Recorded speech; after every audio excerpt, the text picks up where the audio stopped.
Good morning, students. Welcome you all once again on Ind AS 8 and Ind AS 10 of CA final curriculum. So friends, today we will be covering two small standards, right? So the first standard is Indian Accounting Standard 8. Like so far, we have discussed Ind AS 1, which talks about presentation of financial statement. And while presenting or finalizing financial statement, you need some accounting policies, right? If you don't have accounting policies, how do you account for those transactions? And how people will be aware, how users of the financial statement will be aware that this company has applied cost model or revaluation model for computation of property, plant and equipment, how this company has measured deferred tax, right? So accounting policies plays a very important role, but how to define accounting policy? What is the treatment of change in accounting policy? So these all aspect is given under Ind AS 8, right? When you prepare your financial statement will not always be accurate. Few items could be the best estimate as well. For example, provision for warranty. For example, useful life in case of depreciation of fixed asset, right? What are these items? These are the estimates. These are the estimates, okay? So we will be discussing that what is meant by accounting estimate and what is the impact of change in accounting estimate, okay? While preparing the financial statement, since we all are humans, right? So there could be a chances of error in the financial statement. So if there is a material error in the financial statement which has occurred in the past, how to correct those errors in the financial statement, we will be discussing in this particular session. So friends, Ind AS 8 talks about three aspects. Number one, accounting policies. Number two, changes in accounting estimate. Number three, correction of error. This standard talks about correction of error. This standard does not talks about how to make an error. This standard talks about how to correct an error. Okay. Is that clear? Okay. So let's move on. Talking about the agenda. So this standard is different from our old accounting standard 5, right? In accounting standard 5, it was only catering to the impact of change in accounting policy. But this standard also talks about the selection and application of accounting policy. This standard talks about the selection and application of accounting policies. Just give me a minute. Yes. This standard talks about the selection and application of accounting policy, how to select an accounting policy and how to apply an accounting policy. This standard also talks about changes in accounting policies, right? If there is a change in accounting policy, what is the treatment and impact of change in accounting policy? This standard also talks about change in accounting estimate. For example, if you are changing your depreciation method, if you are changing your useful life, if you are changing your residual value, then what is the impact of these changes in the books of accounts? This standard also gives guidance how to correct the errors. My dear friends, as far as change in accounting policy is concerned and as far as correction of error is concerned, the treatment has been also given in the Ind AS 1 as well. Most probably, you guys have already learned Ind AS 1, in which you have learned the third balance sheet concept, the correction of the opening of the comparative period balance sheet, the correction of the prior period, I mean to say comparative period numbers, and then correcting the current year numbers, right? You must have gone through with those treatment. Yes or no? Have you gone through with those treatment? Yes or no? Okay. So friends, now we'll start with one by one. We'll discuss what is accounting policy. Accounting policies are the specific principles, basis, conventions, rules, and practices applied by an entity in preparing and presenting financial statement. What is accounting policy? Accounting policy is a rule.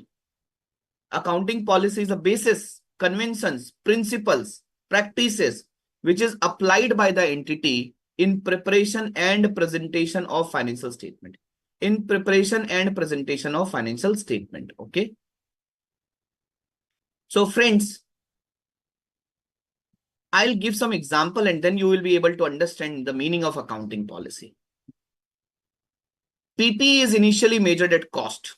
Subsequently, PP is stated at cost or revaluation model. PPE is depreciated over the useful life of the asset. What is this statement shows? This statement shows the principle. This statement shows the principles, right? It shows the principles. It shows the principles. Okay. So PPE is depreciated. PPE is depreciated over the useful life of the fixed asset. It shows the principle. Okay. Now, friends, what is a useful life? What is a useful life? Useful life is an estimate. When the company is estimating the useful life, okay? But when I'm saying PPE is depreciated over the useful life, it shows some principle, it shows some practice, it shows some rule, right? So this is an accounting policy. This is accounting policy. What you are doing is an accounting policy, but generally what estimates you are using for computation and method is an accounting estimate. Second example, provisions are required to be measured on the basis of best estimate in case of warranty. Provisions are required to be measured, or provisions are measured on the basis of best estimate of warranty. What is this statement? What is this statement? This statement seems like some authority. This statement seems like some rule, principles, basis, right? So provisions are required to be made on the basis of the best estimate. But how do you compute the provision that is an estimate, right? So I'm telling you provision is required to be made on the basis of best estimate of the outflow of the warranty obligation. This is a principle. This is a rule, right? So this is an accounting policy. But how do you compute provision? How do you arrive at a best estimate? That is an estimate, right? For example, how companies are computing the provision for warranties. For example, they are taking the, past precedents. In the last 5 years, whatever they have sold and whatever warranty expense they have incurred, they took the percentage. They applied that percentage to the future sales, okay? For the current sales and future sales. So this is how they are arriving at the provisions, okay? They are arriving at the best estimate. Provision for gratuity. Provision for gratuity has to be made on the basis of actuarial valuation. What is this? What is this? This is policy. But how actuary arrive at a provision for gratuity? That is an estimate. So actuary use some assumptions, actually apply some assumptions for arriving at the best estimate of the provision for gratuity. Is that clear to all of you? Is that clear to all of you? Friends, is that clear? Impairment. So standard says that an asset is impaired if recoverable amount is lower than the carrying amount. An asset is impaired if recoverable amount is lower than the carrying amount. Recoverable amount is higher of fair value less cost to sell and value in use. What is this statement? What is this statement? It shows some principles, rules, practices, basis, conventions, right? Yes or no?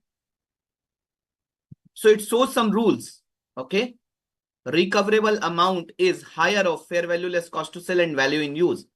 But what is value in use? It is an estimate.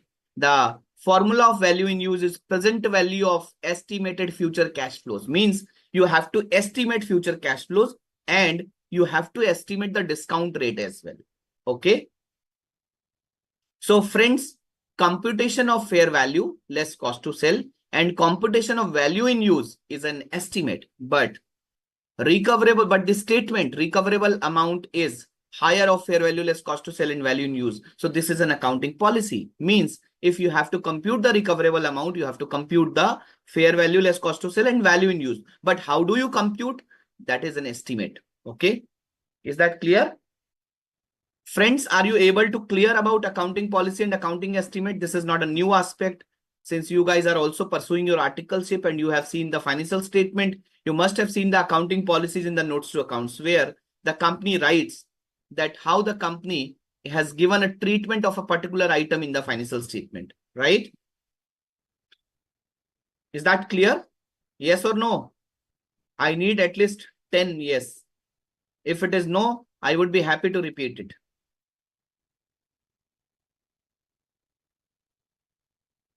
Let me know if it is okay.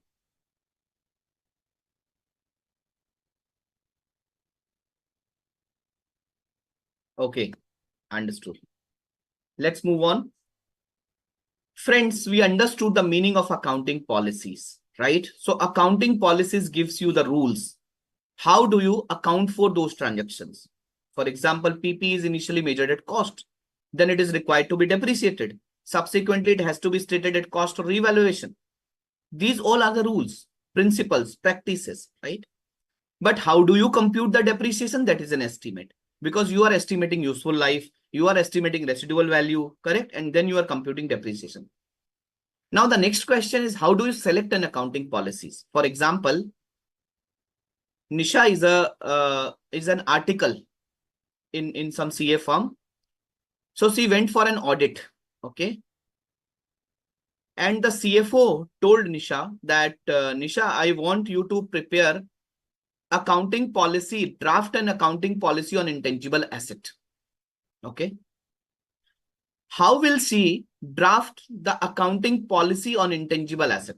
How will she draft the accounting policy? So standard says that first, if you have to draft an accounting policy, you have to select an accounting policy, you have to check, is there any specific standard which is dealing with that item? So she had checked the standard and she found that there is a Ind AS 38 which talks about intangible asset, right? So she referred that standard, Ind AS 38, and she has drafted the accounting policy. Okay, she has drafted the accounting policy.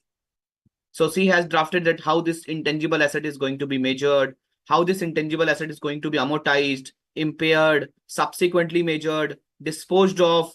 So she has drafted the accounting policy.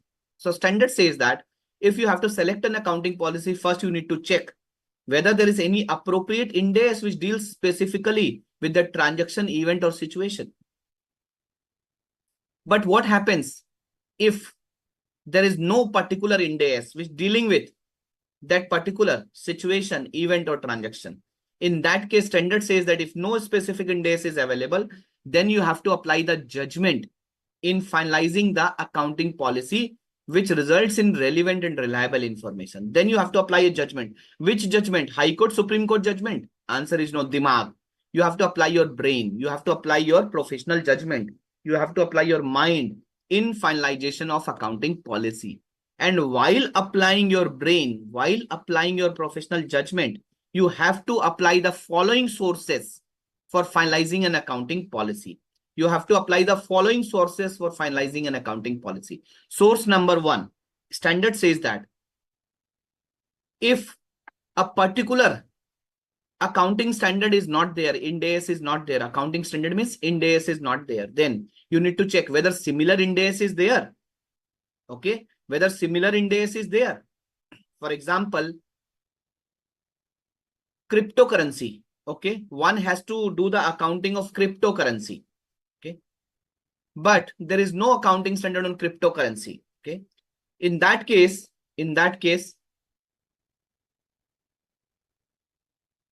the how do you draft an accounting policy if the company is dealing with cryptocurrency? Okay, for example, you must have heard about PwC was the company. PwC was the first big four firms who have taken their professional receipts in the Bitcoin, in the cryptocurrency. So, for example, your client has a transaction in cryptocurrency in Bitcoin. How do you account for such transaction? How do you finalize the accounting policy? In that case, since no specific accounting standard is available, you need to see what is the use of that cryptocurrency. Okay, so it is more like a money. Okay, so is it a financial instrument? Answer is yes. So in that case, it is more like a financial instrument, and then you need to apply Ind AS 32, Ind AS 109, and Ind AS 107 for finalizing the accounting policy of cryptocurrency. So friends, if there is no specific standard, you have to see the similar standard. You have to see the similar standard for finalizing the accounting policy. Sir, what happens even if the similar standard will not be there? Then friends, if the similar standard is not there, in that case, you have to See the framework. Have you guys covered the framework, conceptual framework for financial reporting? Have you guys covered the conceptual framework for financial reporting? No, it will be covered. Not to worry, it will be covered, right? So friends, there is a conceptual framework for financial reporting, and conceptual framework for financial reporting is like A to Z alphabet is important for the words. Okay, the words have been framed from A to Z alphabet. So likewise, Ind AS are drafted on the basis of conceptual framework. Conceptual framework tells you what is asset, what is liability, what is equity, what is income, what is expenses, how these items are going to be recognized, measured. So it gives you the basic fundamental of 5 elements of financial statement, right? So if there is no specific Ind AS, even though there is no similar Ind AS, then the second source will be you have to check the conceptual framework for financial reporting to finalize that what should be the accounting policy for that item. Okay. Even if your answer will not come from the conceptual framework, in that case, the third option is you have to go and check the IFRS standard, right? Because our Ind AS are the converged version of IFRS. You have to check the IFRS standard. Even though if you will not get the answer from the IFRS standard, then you need to see some other accounting literature or other accounting standard bodies like US GAAP. Okay. If you will not get the answer from US GAAP, then you have to check the industry practice. So my dear friends, for selection of accounting policy, if you have to select an accounting policy in the examination, if the question will come, please write down how to select an accounting policy. Then you have to write. For selecting an accounting policy, first of all, we need to check if there is a specific Ind AS available for that item, transaction, or event. If the answer is yes, we have to follow that specific Ind AS for finalization of accounting policy. But if a specific Ind AS is not available, in that case, we need to follow our professional judgment, right? And while applying the professional judgment, we need to follow the below sources for finalization of accounting policy. Number one, similar in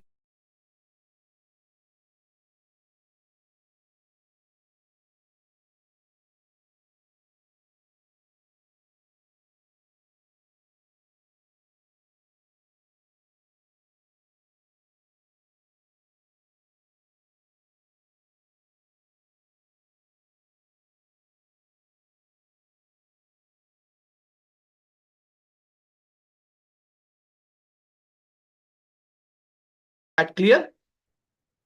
Is that clear? Okay. Yes. Now, application of accounting policy. My dear friends, accounting policy needs to be applied on a consistent basis. Accounting policy needs to be applied on a consistent basis. Okay. It has to be applied on a consistent basis. What is meant by consistent basis? What is meant by consistent basis? Means whatever accounting policy you have applied in this year, it has to be applied in the next year also. For example, there is a standard called Ind AS 7. Ind AS 27. Ind AS 27 is on separate financial statement. And Ind AS 27 says that in the standalone financial statement, the company is required to measure investment in subsidiary, joint venture, and associates at cost or fair value. Cost or fair value. It provides you two options, at cost or fair value. Now, friends, if the company in the current year has measured the investment at cost, so in the next year, the company has to measure the investment at cost only. Okay. So the company has to apply the accounting policy on a consistent basis. For example, in the current year, the company has applied the cost model for fixed assets. In the next year, the company should apply the cost model only for the fixed asset, not revaluation model. Okay. So the company has to select and apply the accounting policy consistently until and unless a change is required by an Ind AS. Until and unless a change is required by an Ind AS. For example, friends, in 2019, there was a standard on leases called Ind AS 17. So Ind AS 17 was deleted. And from 1st April 2019, Ind AS 116 was notified. Ind AS 116 was notified.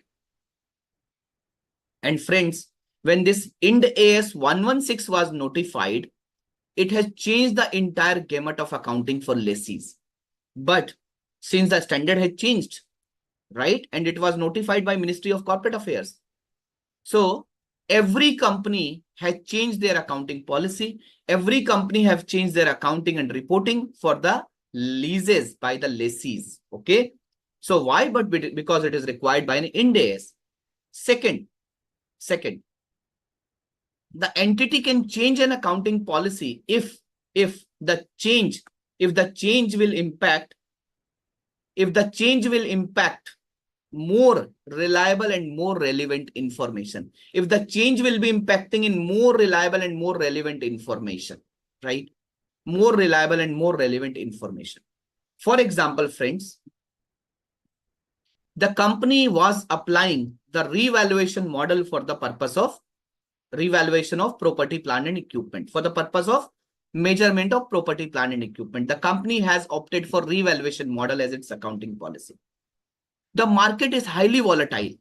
There is a building of a company, and on 25th March, the value of the building was 2 crore. On 31st March, the value of the building become 2.5 crore. On 10th of April, the value of the building become 1.5 crore. On 30th of April, the value of the building become 1.75 crore. But the cost of the building is 1.5. My dear friends, tell me, in such a highly volatile situation, where the value is changing every 5th, 10th day, ranging from negative to positive, what is your suggestion? Whether the cost model should be right or the revaluation model should be right? For example, on 31st March, the value was 2 crore. But subsequently, after 5-7 days, it becomes 1.5 crore. It becomes 1.75 crore. So this revaluation model will not reflect a true picture, right? Will not reflect a true picture. So in that case, the company is changing the accounting policy from revaluation model to cost model. Why? Because it will reflect more reliable and more relevant information. I believe that is correct. I believe you guys have understood, right? So friends, let's discuss one of the illustration from ICAI study material. So friends, I hope this study material is visible to all of you. I hope it is visible to all of you.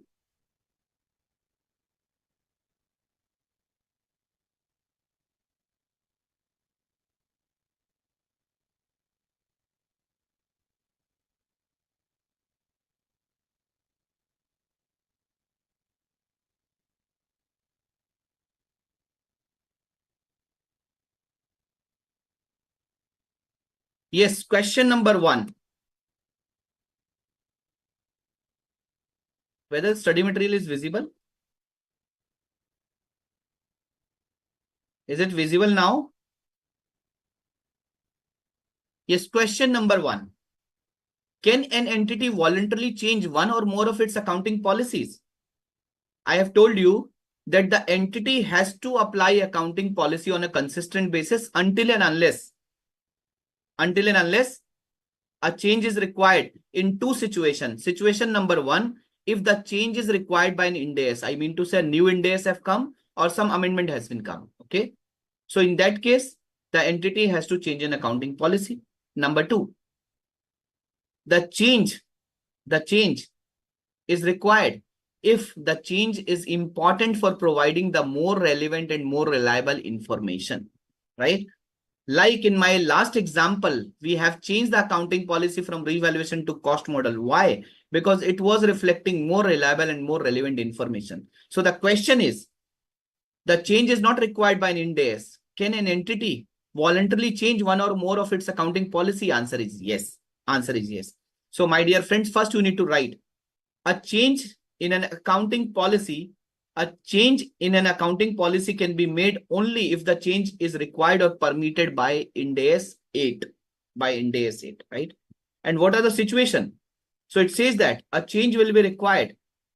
A change can be made only when the change is required by an Ind AS or it results in providing more reliable and more relevant information on the financial statement, right? Of the financial statement. So friends, since it is a voluntary change, It is not required by an Ind AS. It is a voluntary change, right?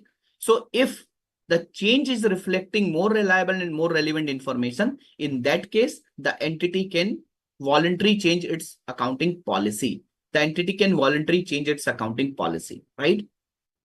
Now, you will ask practically, sir, if any company wants to change the accounting policy, right, how we will be able to know that, yes, this change is reflecting more relevant and more reliable information, right? My dear friends, you are the auditor, right? If a company changing an accounting policy, being a role of the auditor, don't you ask that why you are changing the accounting policy? What is the benefit of it? Why you are not applying consistently? Don't you think then the client will deliberate? What is the impact? What is the benefit, right? So client will tell you how it is reliable and how it is relevant to change the accounting policy, right? Okay. Is that clear? So this is what it is written there. This is what it is written there. Okay. Illustration number 2. Illustration number 2.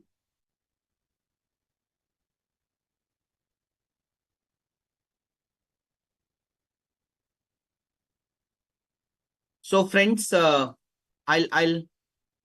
discuss this illustration after explaining the concept, the next concept. Then I'll discuss this illustration. Okay. So change in accounting policy, we discussed that the entity has to apply the accounting policy consistently from 1 year to another year. Okay. The only thing is the change is required if it is required by an Ind AS, number one. Second, if it is required by an Ind AS, or if the change is reflecting more reliable and more relevant information. Is that clear? Is that clear, friends? Okay. Second aspect, there are some exceptions. There are some exceptions.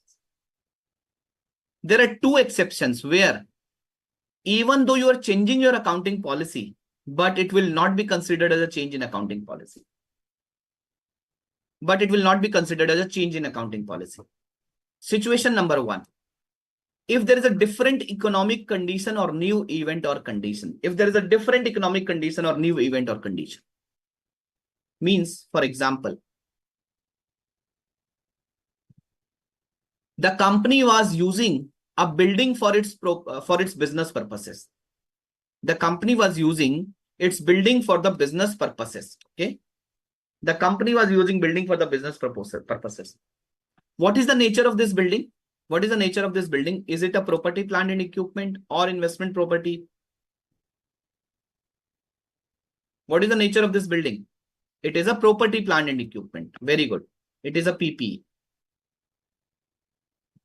Now, friends, the company has decided, due to some cash crunch, the company has decided to shift its office in a smaller area, in a smaller premises.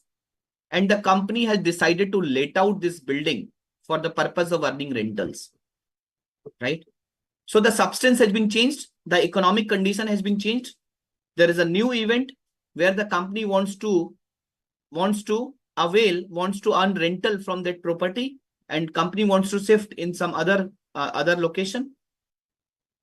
Now the question is, now this building where the company wants to earn rental, whether the nature of this building is still PPE or it becomes investment property.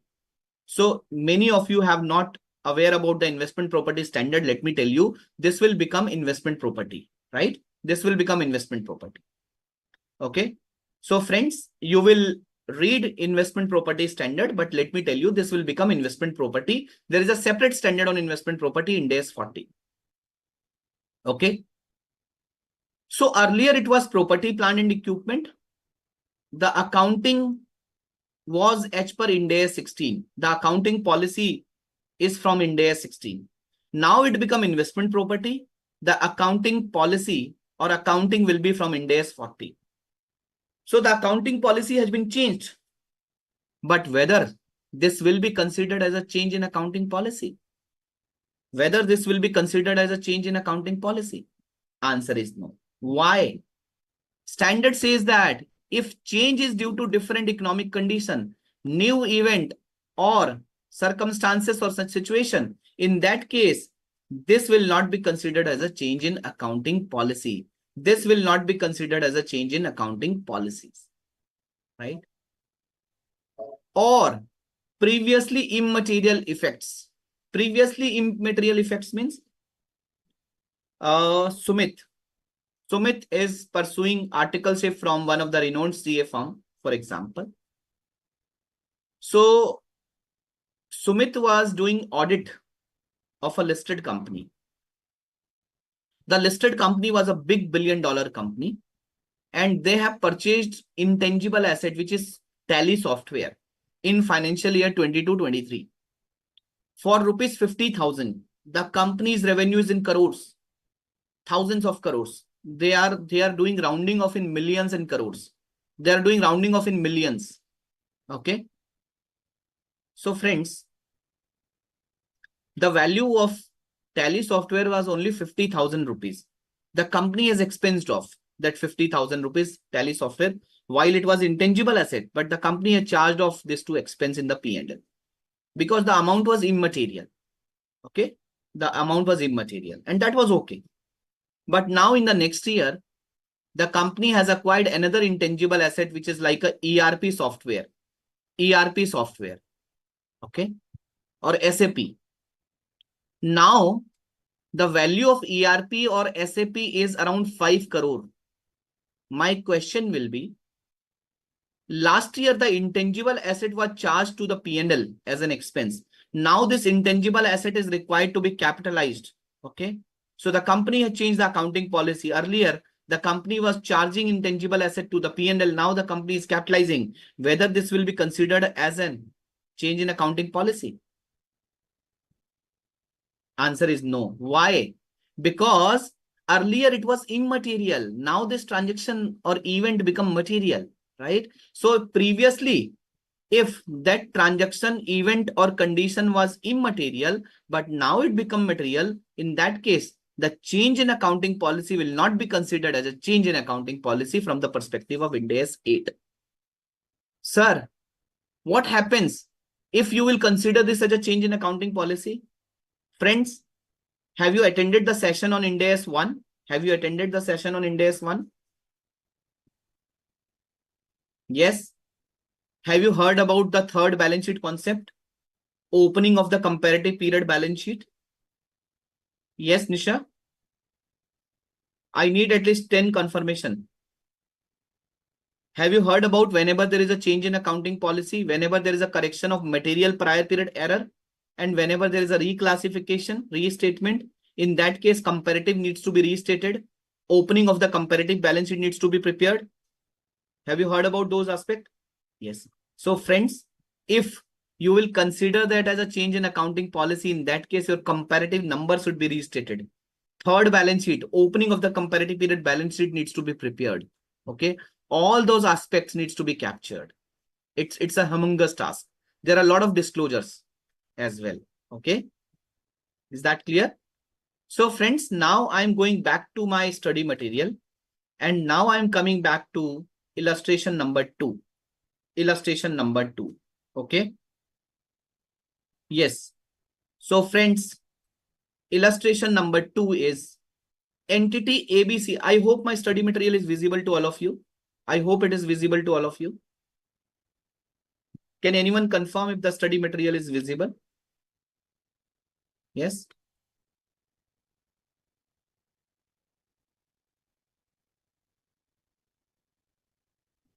Whether my study material is visible?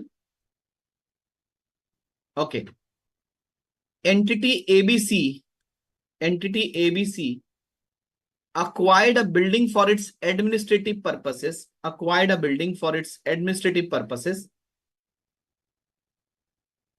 and presented the same as property, plant and equipment in the financial year 2001-2002.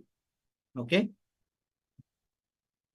So they have acquired a building for the purpose of their business purposes. And of course, it was a PPE. During the financial year 2002-2003, the company has relocated the office to a new building, and the old building was provided on the rent to the third party. Following the change in the usage of the building, entity ABC reclassified it from PPE to investment property in the financial year 2002-2003.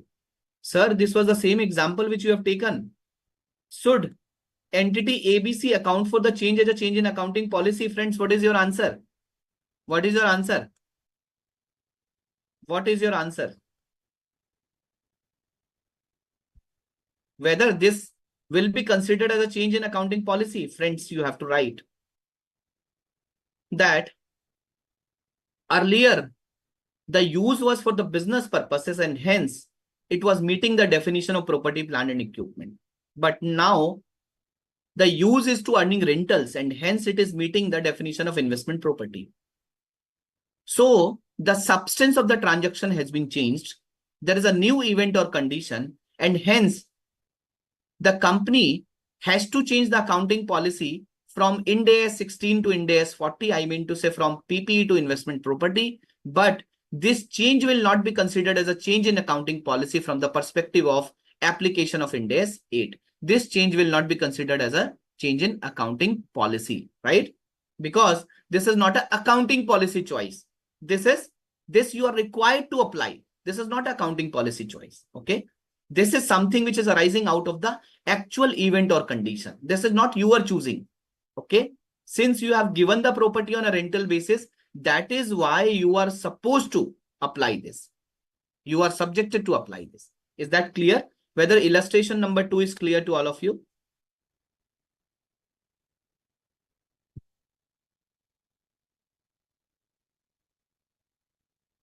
Is that clear?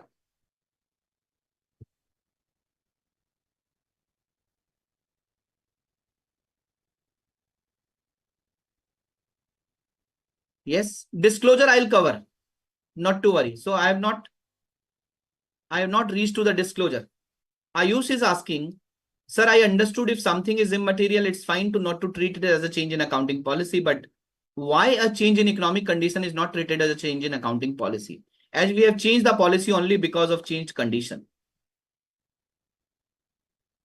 Ayush, when you have completed your 10th and you move to 11th, right? At that time, there was an option of taking, either commerce, science or arts in the college. Okay. Or sorry, yes, after 10th, you can go to the commerce or science. Okay. So at that time, that option was always available, but up to 10th, you have to follow the same set of rules. Okay. If you are doing a change between 1 to 10, probably there is a considered as a change. But when you are moving from 10 to 11 and 12, so there was an option which is available, right? Since now you're going to higher classes, you can opt for either commerce or either science, right? So Ayush, why I'm giving you this example, you need to understand. If there is an accounting policy choice, means for the same set of event or condition, you can either choose this or choose this, right? In that case, it will be considered as a change in accounting policy. But if the substance has been changed, if the economic conditions has been changed, right? In that case, it is not a change in accounting policy. You have to change your accounting accordingly. Okay. For example, when the going concern will be impacted, in that case, you are not following your accrual method of accounting. You are not following, you will be moving to what? You will be moving to the realizable basis of accounting, right? So why? Because the economic condition have been changed. So standard says that in two aspects. When your substance of the transaction has been changed, your event or condition has been changed, of course, you are forced to change the policy. You are forced to change the accounting, right? It is not the choice which you are choosing. You are forced to apply. And when you are forced to apply, it will not be considered as a change in accounting policy, right? So standard gives you two aspects when to change. Number one, if change is required by an Ind AS. Number two, if the change is reflecting more reliable and more relevant information. Okay. Then standard talks about if something which is immaterial previously, but now becomes material, and now you are applying the accounting policy in a right manner. Okay. Not to worry, it will not be considered as a change in accounting policy. Number two, standard talks about There is no change in the standard, right? And it is not your voluntary thing. You are not voluntarily changing your accounting policy, but since the nature of the transaction has been changed, the substance of the transaction has been changed, the new event or condition will be there, and hence you are required to change your accounting policy. Okay. In that case, it will not be considered as a change in accounting policy. Okay. Is that clear? Is that clear? So Ayush, revaluation to cost model is not because of economic condition. The example which I have taken, right? Even though the standard gives you a choice, that even though in that case you can opt for revaluation model consistently, right? But you have moved to the cost model. Why? Because from moving from revaluation to cost model, it will reflect more relevant and more reliable information. It will reflect more relevant and more reliable information, right? Third example, let me take third example. So economic condition, you are mixing economic condition with the event or condition, new event or condition. It's like change in the usage, where the company was operating that building for the business purposes. And now the company has shifted from that building to the new building. And instead of operating the business from this building, the company wants to earn rental from this building. So new event is there, not economic condition. New event is there. New condition is there, right? There are new event or condition. And hence, it will not be considered as a change in accounting policy, right?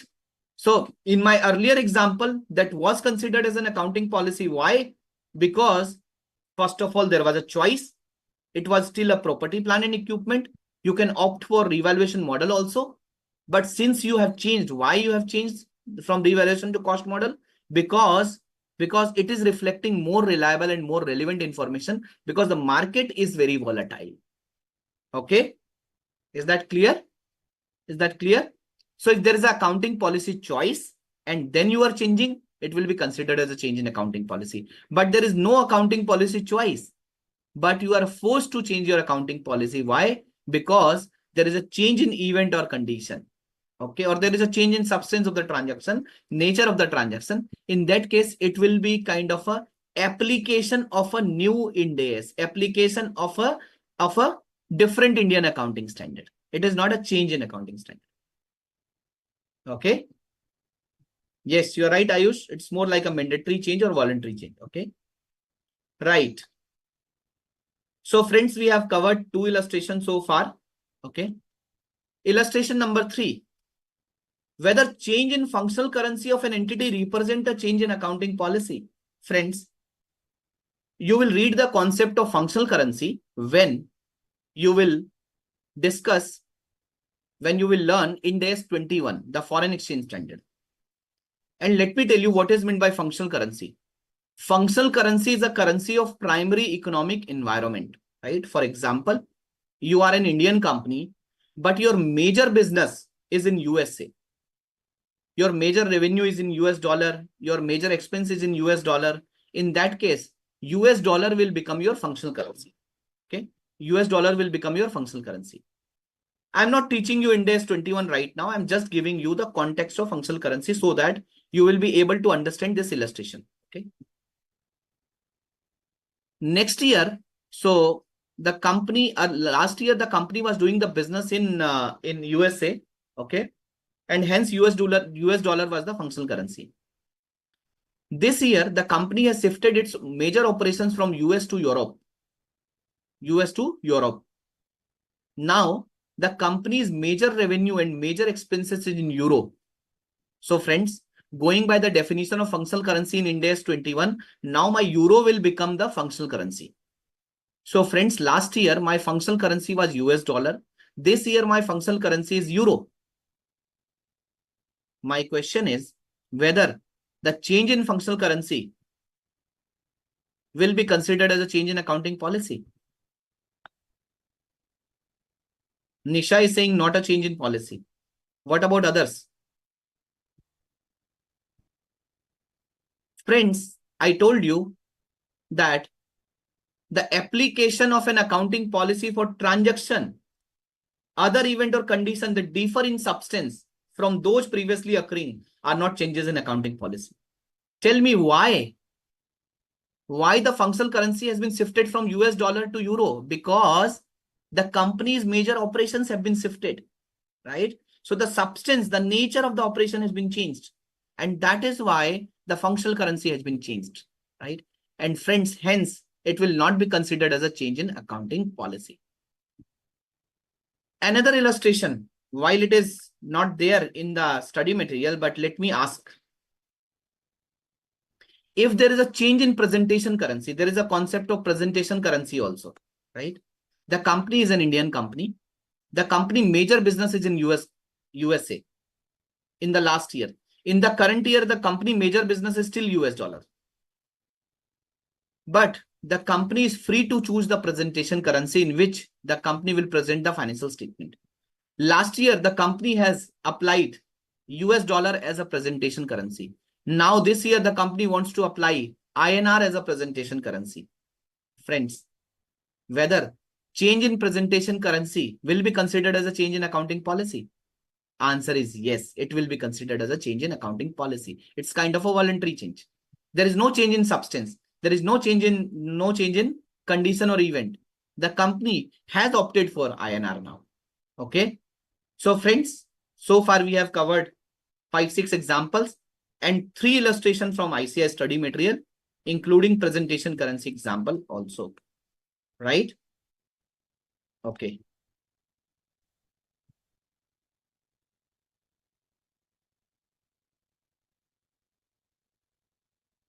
So friends, I'm moving to my PPT again.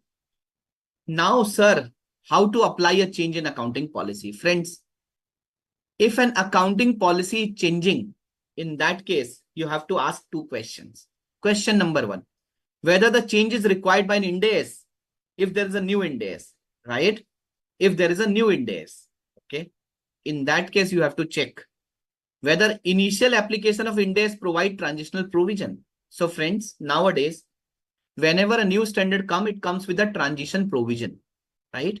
Like when Ind AS 116 came, it came with a transition provision. And what is a transition provision? The transition provision gives you one-time relaxation from the retrospective application. Many companies has applied prospective application of new Ind AS 116, right? So my dear friends, if you are changing an accounting policy, why? Because there is a new Ind AS. So you have to check whether new Ind AS has given you any transition provision. If the answer is yes, new Ind AS has given you the transition provision. In that case, you have to apply the transition provision. You have to apply the transition provision for, as per the new Ind AS. But new Ind AS does not carry the transition provision. Then in that case, you have to apply it retrospectively. Sir, there is no new Ind AS, but we are changing the accounting policy voluntarily. We are changing the accounting policy voluntarily. You remember when you can change your accounting policy voluntarily? When it will be reflecting more reliable and more relevant information. In that case, you have to apply it retrospective. You have to apply it retrospective. Understood? So friends, if the change in policy is due to the previous immaterial effect of a transaction, but now it becomes material, it will not be considered as a change in policy. Second, if the nature of the transaction, the substance of the transaction is different from the last year or different from earlier, in that case, it will not be considered as a change in accounting policy. Means, if it is not considered as a change in accounting policy, nothing retrospective, everything is prospective, right? But if something which is considered as a change in accounting policy, in that case, it has to be applied retrospective. Comparative needs to be restated. Third balance sheet needs to be presented. Friends, let me show you the real life example from the real world ONGC Limited. Real life example from the real world ONGC Limited. Please let me know if my PPT is visible, friends. Please let me know. Sorry, ONGC financial statement will be visible. Let me know.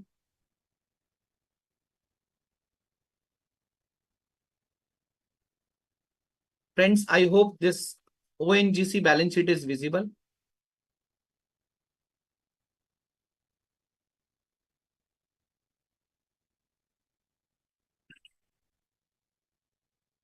Whether this ONGC balance sheet is visible, guys? Is it visible?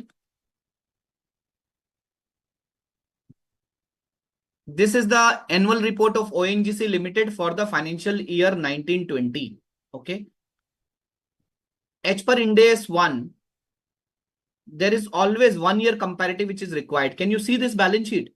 As at 31st March 20 balance sheet, as at 31st March 19 means 1920 balance sheet, 1819 balance sheet, and opening of the comparative period also. Third balance sheet is also given, right? Third balance sheet is also given. And can you see the star mark in the last year and in the opening of the comparative period balance sheet? First of all, 3 balance sheet have been given. Third balance sheet is 1st April 18, which is opening of the comparative period 2018-19. Then what is the meaning of star mark? Restated, refer note number 54. I'll show you note number 54 also. Okay. Then there is a profit and loss. There is no third P&L because balance sheet numbers need to be carried forward and brought down. But P&L never carry forward and brought down. P&L is always for the period. Balance sheet number is as it. So the current year P&L and the last year P&L, but the last year P&L is restated. Star mark is there. Restated. Restated, refer note number 54. Then there is a statement of changes in equity. Can you see the statement of changes in equity? In statement of changes in equity, opening balance, then effect of change in accounting policy, right? Then balance as per 1st April 2018 restated. Then let's go to the statement of cash flows. Can you see the statement of cash flow? Current year, last year, the last year is restated. Now let's go to the note number 54. Okay. So friends, you have covered these aspects in Ind AS 1. Okay. Let's go to the note number 54.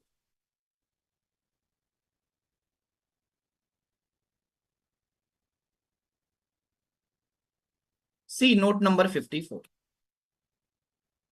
Disclosure as per Ind AS 8 and Ind AS 1 presentation of financial statement. Same concept was there in Ind AS 1. Okay. In accordance with Ind AS 8 and Ind AS 1, the company has retrospectively restated its balance sheet for the last year and opening of the comparative period, which is beginning of the comparative period, and statement of profit and loss for the last year for the reasons as mentioned below. Why? Friends, why they have changed their accounting? Why they have restated their comparative balance sheet and given the third balance sheet? Why? Tell me. Because they have changed the accounting policy of government grant. Voluntary change. Because they have voluntarily changed the accounting policy of government grant. Okay. They have changed the accounting policy of government grant. I'm not telling you what is the accounting policy of government grant. You will attend the session on Ind AS 20 government grant, but just I want to tell you they have changed the accounting policy. So they have given the detailed note and someone was talking about the disclosure. See the disclosure. First, they have given why they have changed the accounting policy. My dear friends, whenever there is a change in accounting policy, right, the company has to give the disclosure that they have retrospectively restated. Number 2, they have to give the rationale for changing the accounting policy. Number 3, as far as disclosure is concerned, they have to give the reconciliation also. Reconciliation of balance sheet item. Reconciliation of balance sheet item. Okay.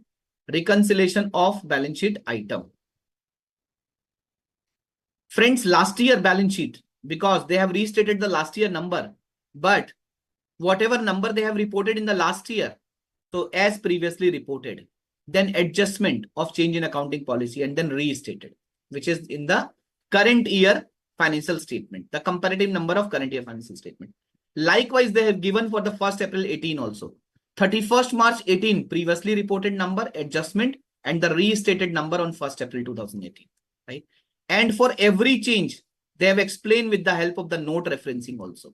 So balance sheet reconciliation they have given, P&L reconciliation they have given, the reconciliation of P&L. What was the last year P&L previously reported, adjustment, and the restated.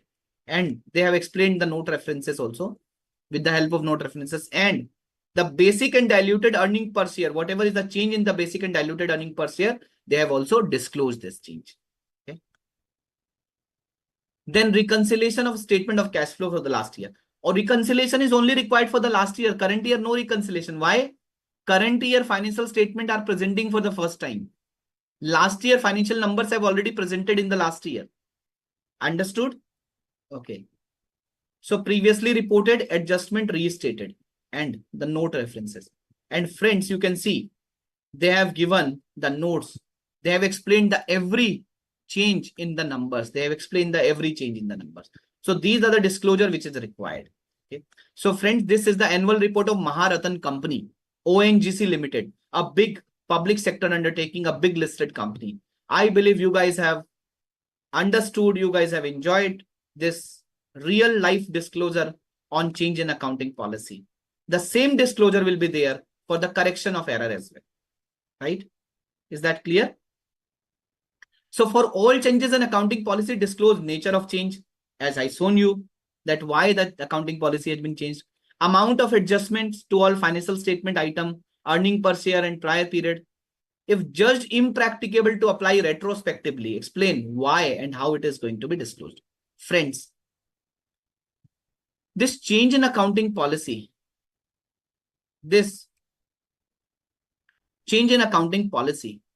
requires retrospective calculation. So friends, for example, the company changing the accounting policy of a fixed asset or of a government grant, and this transaction pertains to 15 years back. The company does not have records for the last 15 years. Statutorily, company is required to maintain the record for how many years? As per Income Tax Act or as per Companies Act? Anyone who can tell me? Anyone who can tell me? Yes, 8 years. You're right, Abrakesh, 8 years. Okay. But this pertains to 15 years. So company saying I don't have the records for the last 15 years. How can I do? How can I correct it retrospectively? So standard says that not to worry. From wherever it is practicable to change, please do the change from that period. Kishan, in income tax, it is not 6 years. In income tax, it is 8 years. Okay. Sir, if standard allows that from wherever it is practicable to change, so you can change from that year only. So sir, can the company say that I don't have the record prior to the last year, so that the third balance sheet is also not required to be prepared? Answer is no, you cannot say that. Otherwise, you will do the income tax non-compliance and Companies Act non-compliance as well. And my dear friends, standard is not so easy. Standard also tells you if you have just impracticable to apply from the beginning, you have to disclose why it is impracticable to apply from the day one and how you have applied. You have to disclose this fact. Is that clear? So if there is a new Ind AS, in that case, you have to report the title of Ind AS and the transition provision are applied and any likely future effect of that Ind AS. Okay. Friends, I hope you have understood this accounting policy part, right?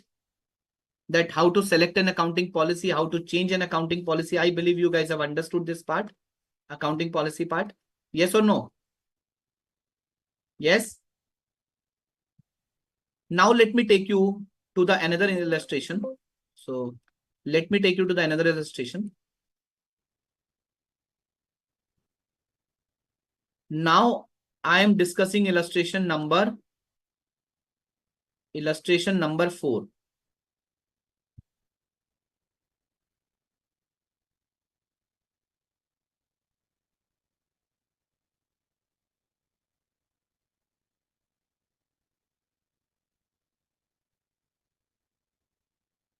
Yes. I hope this illustration is visible. Is it visible now? Is it visible now? Illustration number 4. Yeah. An entity developed one of its accounting policies by considering a pronouncement of an overseas national standard setting body in accordance with Ind AS 8. You remember, when there is no specific Ind AS, in that case, you have to apply a similar Ind AS or you have to see the framework, or you have to see the IFRS, or you have to see the accounting standard or new pronouncement issued by some other national standard setting bodies. You remember I've told you. So an entity developed one of its accounting policy by considering a pronouncement of another country accounting standard board in accordance with Ind AS 8. Would it be permissible for the entity to change the said policy to reflect a subsequent amendment in that pronouncement? Tell me. So the company has drafted an accounting policy on the basis of accounting standard of a different country. Why? Because our Ind AS was silent on that. And Ind AS it permits you. Now, that country accounting standard has been changed. There was an amendment in that country accounting standard. Now the question is whether it is permissible to change the said accounting policy to reflect the amendment in that country's standard or pronouncement. Yeah. Tell me. Answer is yes. Answer is yes. So of course, if it provides you more relevant and more reliable information, so you have to change, and that will be considered as a change in accounting policy, right? Even your new Ind AS, when your new Ind AS come, you have to apply that new Ind AS. You have to see if the transition provision is there, that is okay. If transition provision is not there, you have to do the retrospective application. Likewise, my dear friends, if you are drafting an accounting policy on the basis of accounting standard or pronouncement of a different country, right? Because it is permitted under Ind AS 8. So whenever there is a change in that different country standard, you can apply the change provided that will be considered as a change in accounting policy. Number two, that should provide more relevant and more reliable information, and that amendment should not conflict with our own existing standards, right? For example, that amendment says that you have to account for the transaction on a cash basis.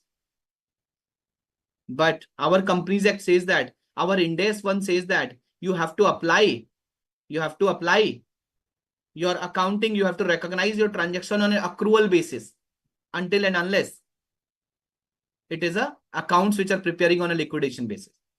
So friends, in that case, you cannot apply the change, but otherwise you can apply the change, and this will be considered as a change in accounting policy. I hope you guys have understood illustration number 4 also. So this illustration number 4 simply says, if you have drafted an accounting policy on the basis of outside accounting standard, there is a change in outside accounting standard, will you consider a change? Answer is yes. Provided the change should not conflict our existing framework. The change will reflect more relevant and reliable information, and it will be considered as a change in policy. Okay. Is that clear? Is that clear?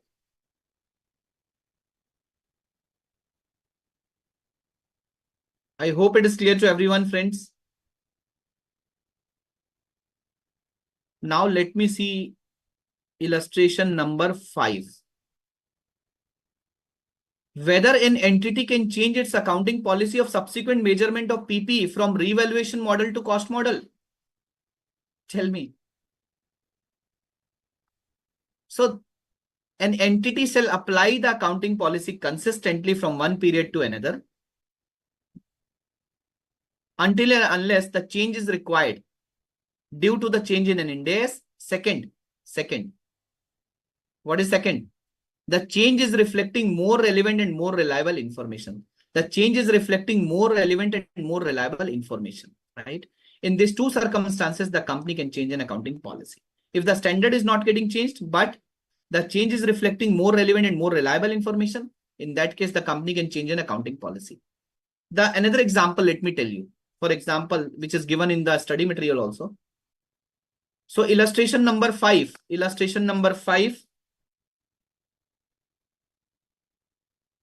Paragraph 29 of Ind AS 16. Sir, do we need to write the paragraph in the examination? Answer is no.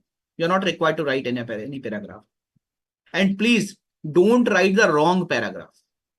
Right? Just to impress the examiner, don't write the wrong paragraph. You're not required to write any paragraph.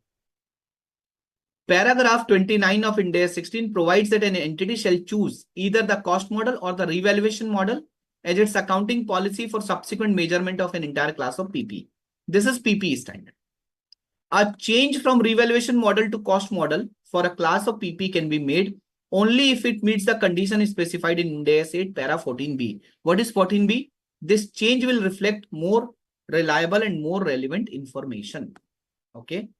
For example, very good example is given in this illustration. For example, an unlisted entity planning for IPO may change its accounting policy from revaluation model to cost model for some or all classes of PPE to align the entity's accounting policy with that of listed market participants within that industry so as to enhance the comparability of its financial statements.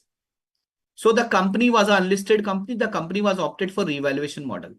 Now the company wants to get listed, right? And all the listed company in that sector is applying the cost model.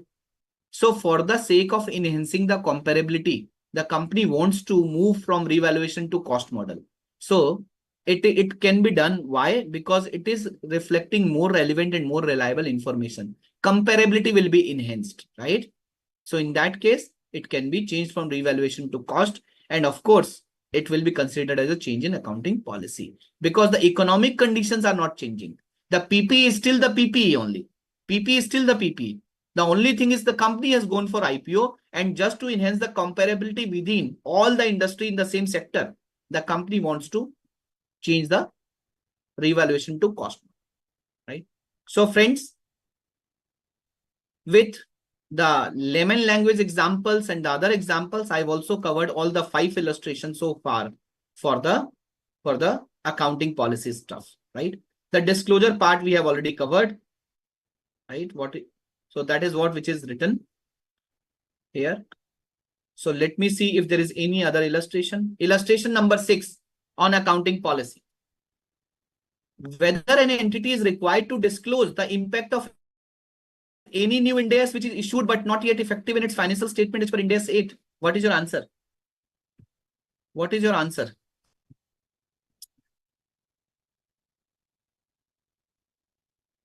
Friends, as I told you, if a new Ind AS come, but it is not yet effective, for example, on 30th March 2019, Ind AS 116 was notified. The company was closing books of accounts on 31st March 2019. And this Ind AS was applicable from 1st April 2019. This Ind AS was applicable from financial year 1920.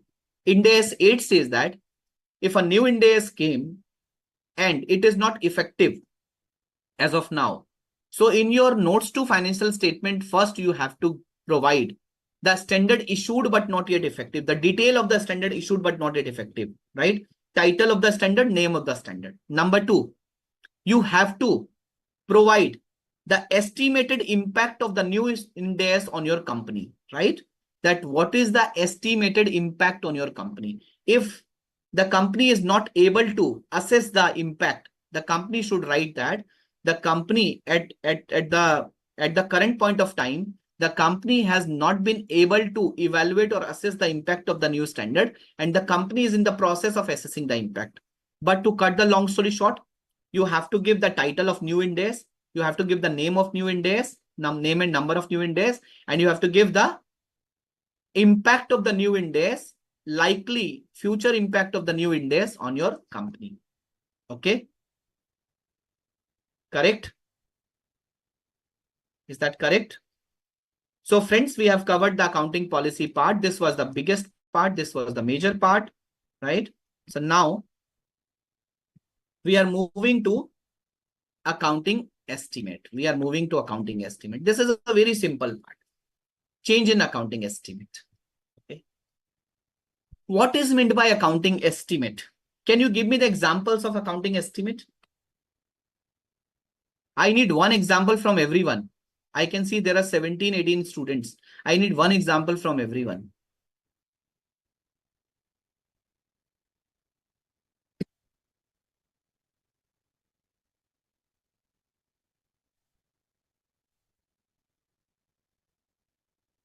The classic example is change in method of depreciation. Yes.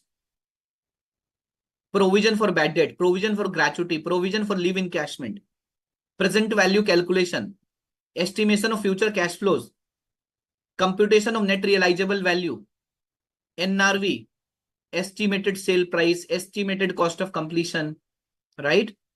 So provision for warranty, contingent liability, where you are also estimating probable, possible, remote.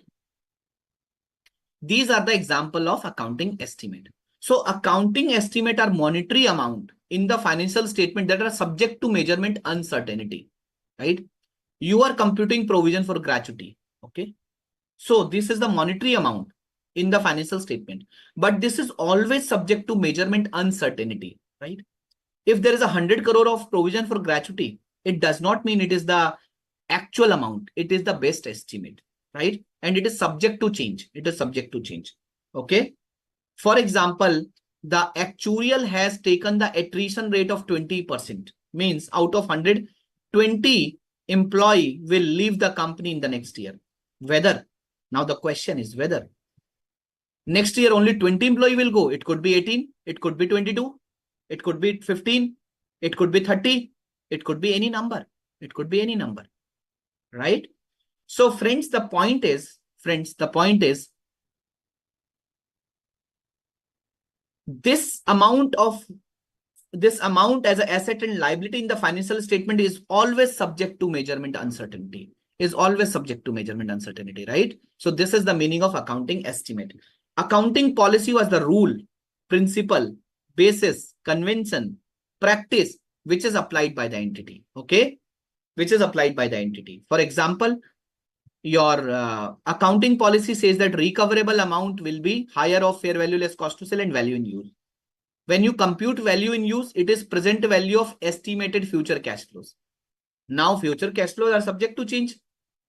Today you are computing your estimated future cash flows. When after 1 year you will compute, probably the future cash flow will change.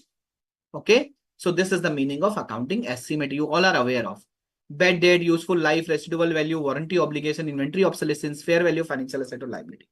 Friends, one of the important aspect which is given, let's say, if uncertain whether a change in policy or change in estimate, standard says that if you're not able to finalize whether it is a change in policy or change in estimate, then standard says that always consider this as a change in estimate with a disclosure in the notes to accounts. Okay.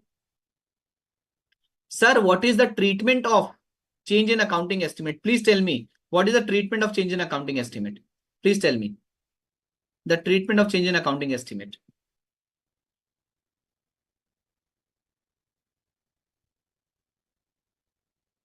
What is the treatment of change in accounting estimate?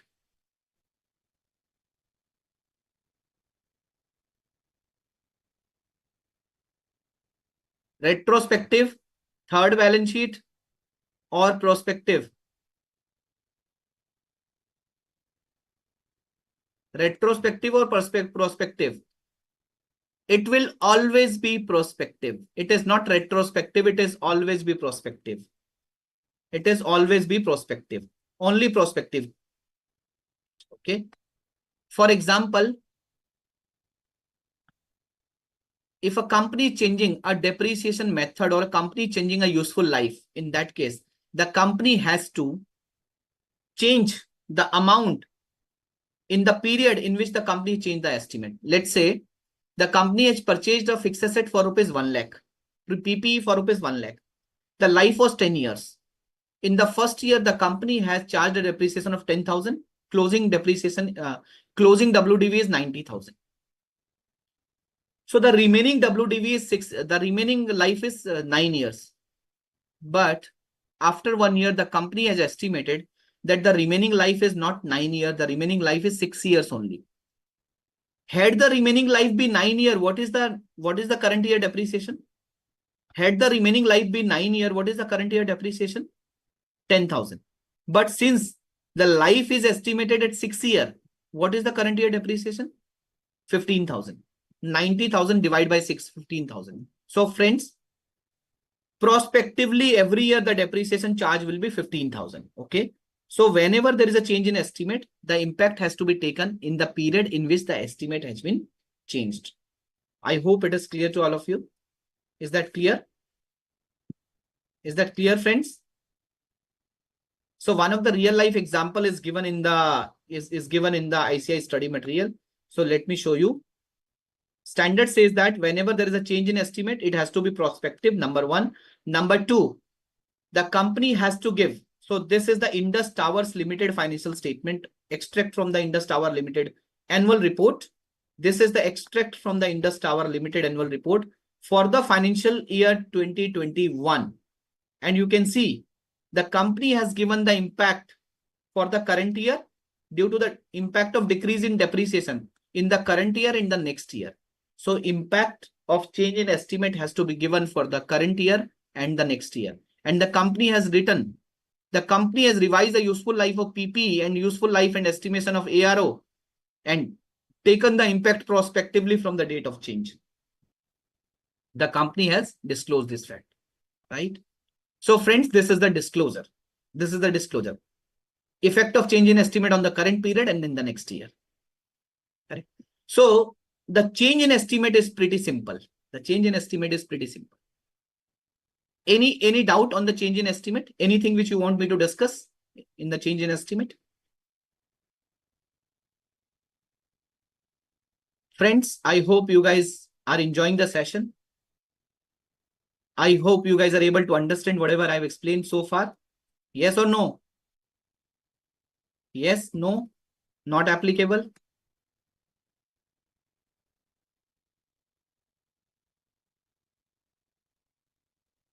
Ayush, first of all, why we are disclosing? Because it is required by the standard.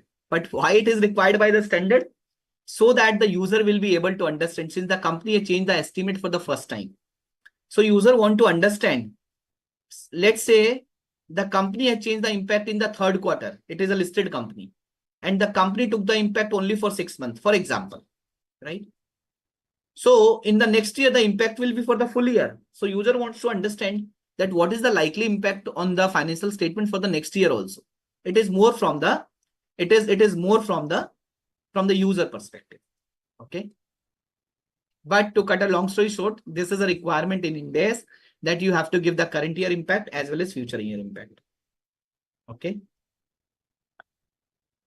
Friends, now we have moved to the last part of the standard, which is correction of error. So friends, the title of the standard is accounting policies, changes in accounting estimate and errors. Friend, whether this standard talks about how to make an error or this standard talks about how to correct an error. Whether this standard talks about how to make an error or how to correct an error. This standard talks about how to correct an error, right? How to correct. It does not talks about how to make an error. Friends, whether error includes mistake or it also includes fraud. Whether error only includes mistakes or it also includes frauds.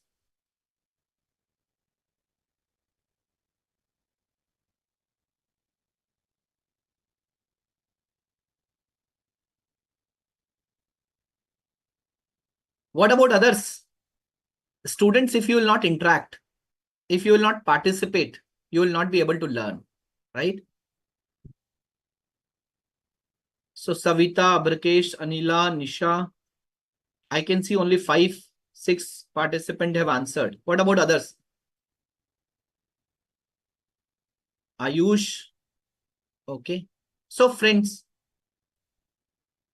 you don't have to behave like a regulator. You have to behave like a chartered accountant. How does it make a difference if there is an intentional mistake or there is an unintentional error? If there is an intentional error or unintentional error, you have to correct your financial statement, right? It's on the regulator that what punishment they have to give. But being a chartered accountant, if there is an intentional error or unintentional error, the moral of the story is you have to correct your financial statement, right? So friends, the error could be intentional or could be unintentional. If the error is unintentional, it is a mistake. If the error is intentional, it is a fraud, right? So this error contains mistake as well as fraud. Why? Because you need to correct your financial statement, as simple as that. So friends, in accounting standard, in our old accounting standard, the life was very simple. If there is an error, you just need to write a separate line item prior period error in the current year P&L, and you have to compute the impact of error from retrospective calculation. You have to do the retrospective calculation. You have to compute the cumulative impact of the error, and you need to take the impact in the current year P&L. Right? Right? But my dear friends, in case of Ind AS, the life is not very simple. In case of Ind AS, if there is an error, you need to correct the error in the retrospective manner. And you are not only required to compute the error retrospectively, impact of the error retrospectively, you have to apply the retrospectively also. Like I have shown you ONGC financial statement. You have to do the restatement of the comparative number. You have to give the third balance sheet, opening of the comparative period balance sheet. You have to give the reconciliation. You have to give the disclosures, right? So you have to do all those stuff. So prior period error are omission from and misstatement in the entity's financial statement for one or more prior period arising from a failure to use or misuse of reliable information that was available when the financial statement were approved for issue. And this error or omission could reasonably be expected to have been obtained. The examples could be mathematical mistake, mistake in application of accounting policy, oversight, misinterpretation of facts and frauds. These are the example of errors, right? So whenever there is an error, friends, Reliance Industries Limited is a big listed company. Their profit is close to 40,000 crores. Their top line is close to, let's say, 10 lakh crore. Okay. So the accountant of the Reliance forgot to record a salary expense of rupees 2 crore. Yeah, yes, which is relating to 3 years back. My question to you is whether Reliance will restate its financial statement. Reliance is presenting its number in crores. Their profit is 40,000 crore. Lakhs of crore is their top line. Expense is also lakhs of crores. Their balance sheet size is lakhs of crores. Savita is saying very negligible. You're right, Savita. Immaterial. In accounting standard, the word is immaterial. Right? So friends, Abrakesh, you are also right. Nisha, you are also right. Friends, if the error is immaterial, you are not required to do the retrospective application of this error. You just consider that transaction as a current year transaction and record in the current year salary expense. As simple as that. Nothing is required. No disclosure, nothing. But friends, if the impact of the error would be material, for example, this error pertains to 3 years back and the accountant has forgot to record a salary provision of rupees 100 crores. What happens in that case?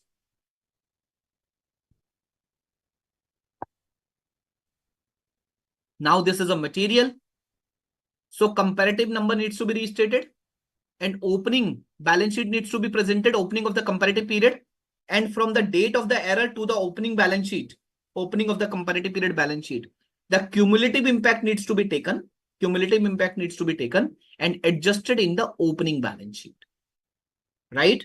So friends, like accounting policy, if there are material prior period errors, those material prior period errors have to be corrected retrospectively, right? By restating the comparative period financial statement and by adjusting in the opening of the comparative period balance sheet. Is that clear? Is that clear? But if error only pertains to the last year, if error only pertains to the last year, then third balance sheet is required. The error belongs to the comparative period only, not prior to the comparative period. Of course, no. If you will give the third balance sheet, there is no difference between the closing period prior to the last year and the opening of the comparative period balance sheet. 31st March or 1st April की balance sheet में कोई difference नहीं होगा and the users will get confused. Right? No impact in the opening balance sheet. and the users will get confused. Okay.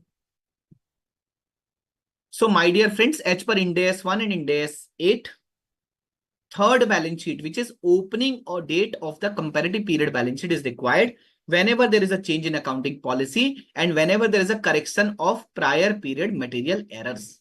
Okay. Is that clear? Clear or clear? Clear in mind or clear from mind?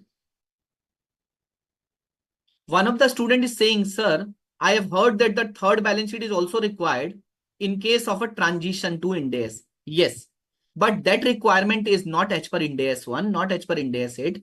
That requirement is as per Ind AS 101. Okay, but as per Ind AS 1 and Ind AS 8, third balance sheet is required whenever the company is changing the accounting policy, correcting the material prior period errors, and reclassifying the item in the financial statement. Friends, let me again take you back on the ICAI study material. And now I'll discuss one of the illustration on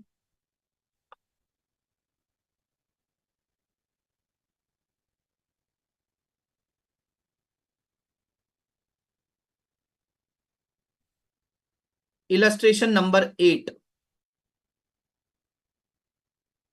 I hope this illustration is visible to everyone. I hope this is visible.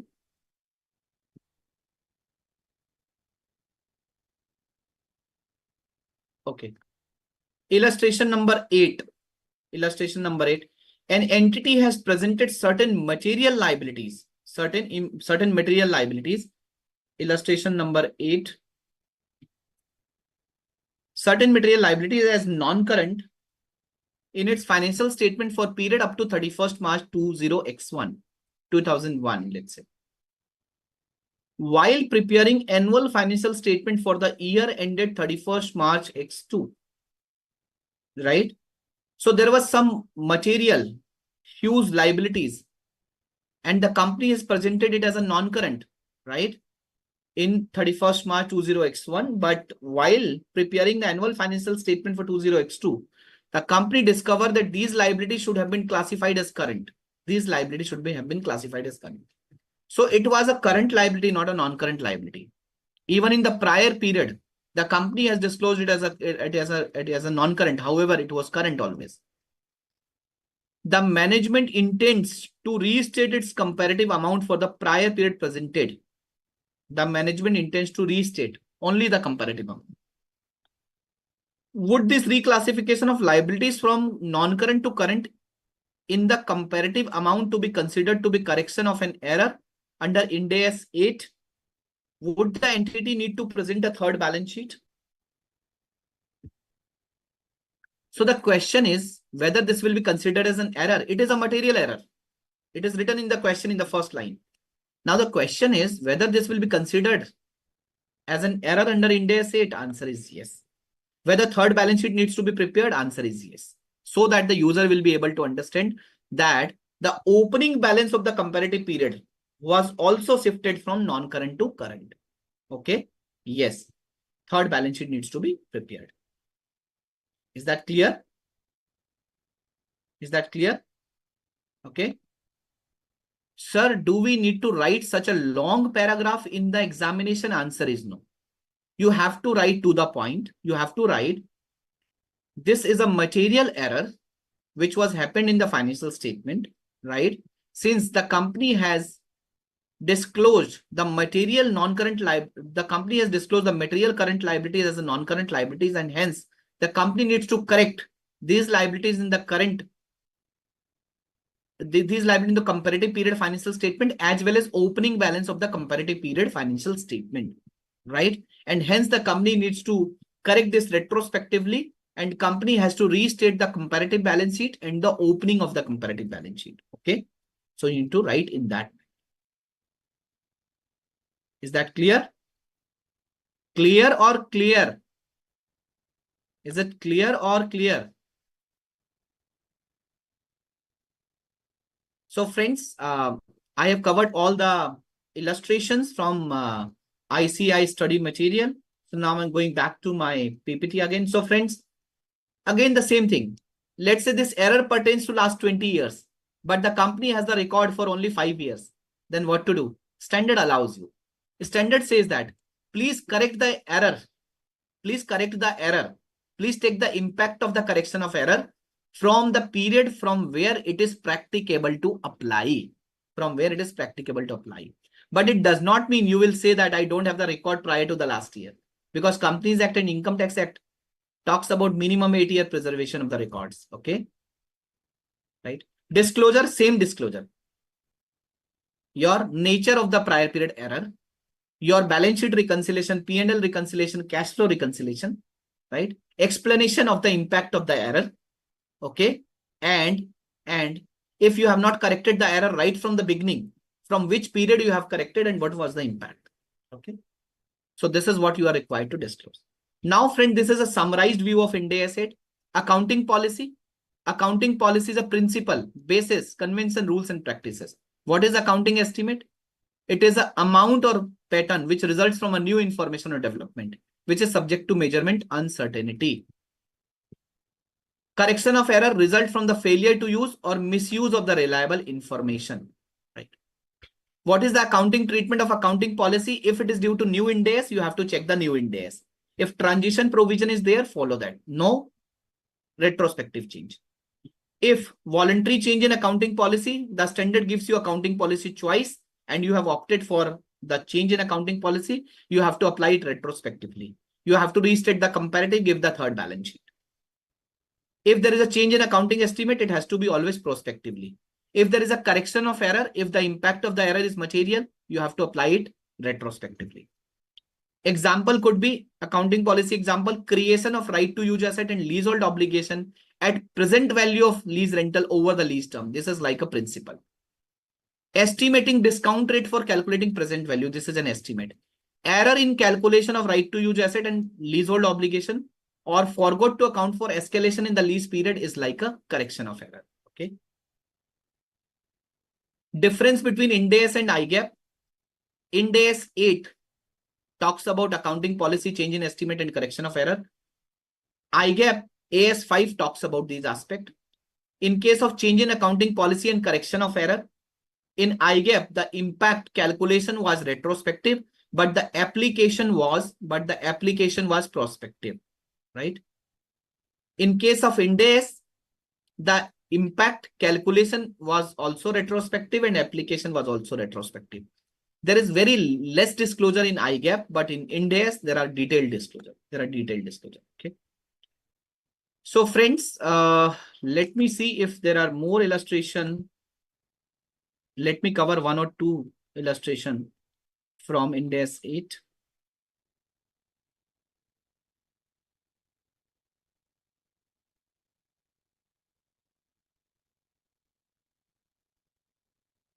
Tell me, under what circumstances an entity is required to present a third balance sheet at the beginning of the preceding period? Tell me quickly.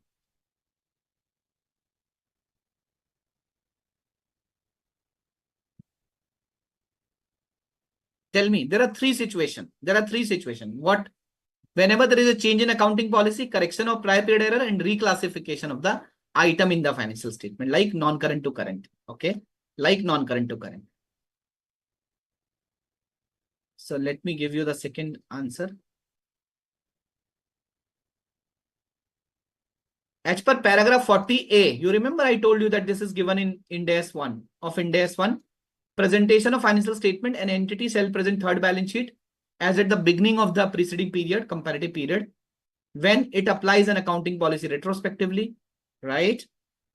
Makes a retrospective restatement or reclassifies item in the financial statement. Okay. So this is required in that situation. Sir, if the particular asset liability not existed in the opening balance sheet, then there is no impact of error in opening balance sheet. No need to restate opening balance sheet. You're right, Vignesh. In that case, there is no requirement to restate opening balance sheet, right?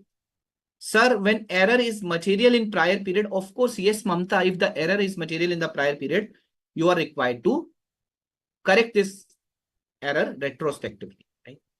So friends, I have covered around 9 illustrations from the ICAI study material. The rest you guys need to cover. I have covered all the concept with the help of the examples as well, right? So you need to cover the other aspect. Okay. So friends, it's 8:35 now. Let's have a 5 minutes break and then we will start the next session. Okay. We'll start at 8:41. Break now.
Friends, now we are going to start the second agenda of the day, which is Ind AS 10, events after the reporting date.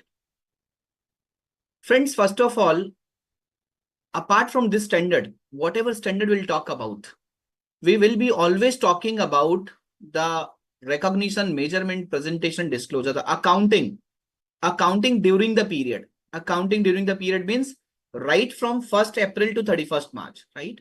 So your accounts will be prepared for a financial year, financial period, which is 1st April to 31st March. Generally, we are following financial year, correct? We are following financial year. Now, friends, these financial statement. So if I talk about the financial statement, these financial statement, just give me a minute. So if I talk about the financial statement, so these financial statement will start from this period, which is 1st April, will end on this period, which is 31st March, right? So we are always preparing our financial statement. We are always preparing our financial statement from this to this period, okay? 1st April to 31st March. Then on 31st March, our financial statements are not ready. It will take some time. For example, for listed companies, they are allowed to publish their financial statement. I mean to say their published results, their numbers within 60 days from the end of the financial year. And for unlisted companies, the time period is up to 30th September, correct? It means for listed company, 2 months are allowed, and for unlisted company, 6 months are allowed. Means the financial statement for 31st March are going to be presented at a later date, are going to be finalized at a later date. So for example, for a listed company, the financial statement will approved by the board of directors. The financial statements are approved by the management, and then the numbers will be published, right? For example, for Reliance Industries, for 31st March, you will be able to know on 15th of, let's say, May, or let's say 1st of May, that what is the performance of Reliance for the financial year 23-24, okay? Then there is a shareholder meeting in which AGM, okay? There is a shareholder meeting, annual general meeting, okay? So friends, now why this standard was introduced? So we all understand that we need to do all the accounting, reporting, everything. We need to do everything for what, which period? For the financial period, for the financial year. And this standard is events after the reporting period. This standard is events after the reporting period. Now the question comes, we understood this is a events after the reporting period. So from which period to which period, right? So this standard talks about events after the reporting period till the time when the financial statements are approved by the management for the issue. That is number one. Number two, why this standard was introduced? So let me give you an example. Let's say you are the shareholder of a listed company, okay? And the company was closing their financial statement for 31st March, and the company has approved their financial statement in the board meeting dated 1st May 2024, right? So the financial statements are approved on 1st May 2024, and then these financial statements are published. Published means results are published, okay? Then these becomes accessible to the public, okay? Friends, now what happened between 31st March and 1st May? What happened between 31st March and 1st May? There was a fire in the godown of the company. There was a fire. And on 31st March, the value of the stock was 1,000 crores. And due to the fire, 800 crores worth of stock was destroyed. 1000 crore में से 800 करोड़ का stock जल के राख हो गया on 5th of April 2024. What was the value of the stock on 31st March? What was the value of the stock on 31st March, friends? What was the value of the stock on 31st March? 1,000 crores. It was 1,000 crores, right? And how much worth of stock was destroyed? 800 crores worth of stock was destroyed, right? 800 crore. And when it happened? So on 31st March, because balance sheet is always prepared as it, on 31st March, it was 1000 crore. But on 5th April, due to fire, 800 crores worth of stock was destroyed. Only 200 crores worth of stock was left. Now, friends, we are getting financial statement on 1st of May pertaining to 31st March. So the users of the financial statement, the stakeholder, are getting a fresh information or a stale information. On 1st May, you are getting a information of 31st March. आपको 1st May को number पता लग रहे हैं कब के? 31st March के. You are getting a fresh information or a stale information? You are getting a stale information. You are getting an information for an old period. And when on the 1st May, when you're looking at 31st May, 31st March financials, you are dancing. Why? You are dancing that the company has a huge stock of 1000 crores on 31st March balance sheet. But should you dance? But if you would have know the correct situation, will you dance? Answer is no. So friends, that is why, since the information received by the user of the financial statement is always a stale information, it will be after some time, it is not a real time information, and hence the standard talks about, providing the events, the material events occurring after balance sheet date till the time the financial statements are approved for issue. So the events which is lying between these period are required to be adjusted or presented in the financial statement so that the users will be able to aware. So my dear friends, events after the reporting period, are events which is covered by after reporting period, which is covered from the reporting date 31st March to the board meeting date on which the financial statements are issued, right? So after board meeting to shareholder meeting, it is not an events covered by Ind AS 10. This period is not covered by Ind AS 10, right?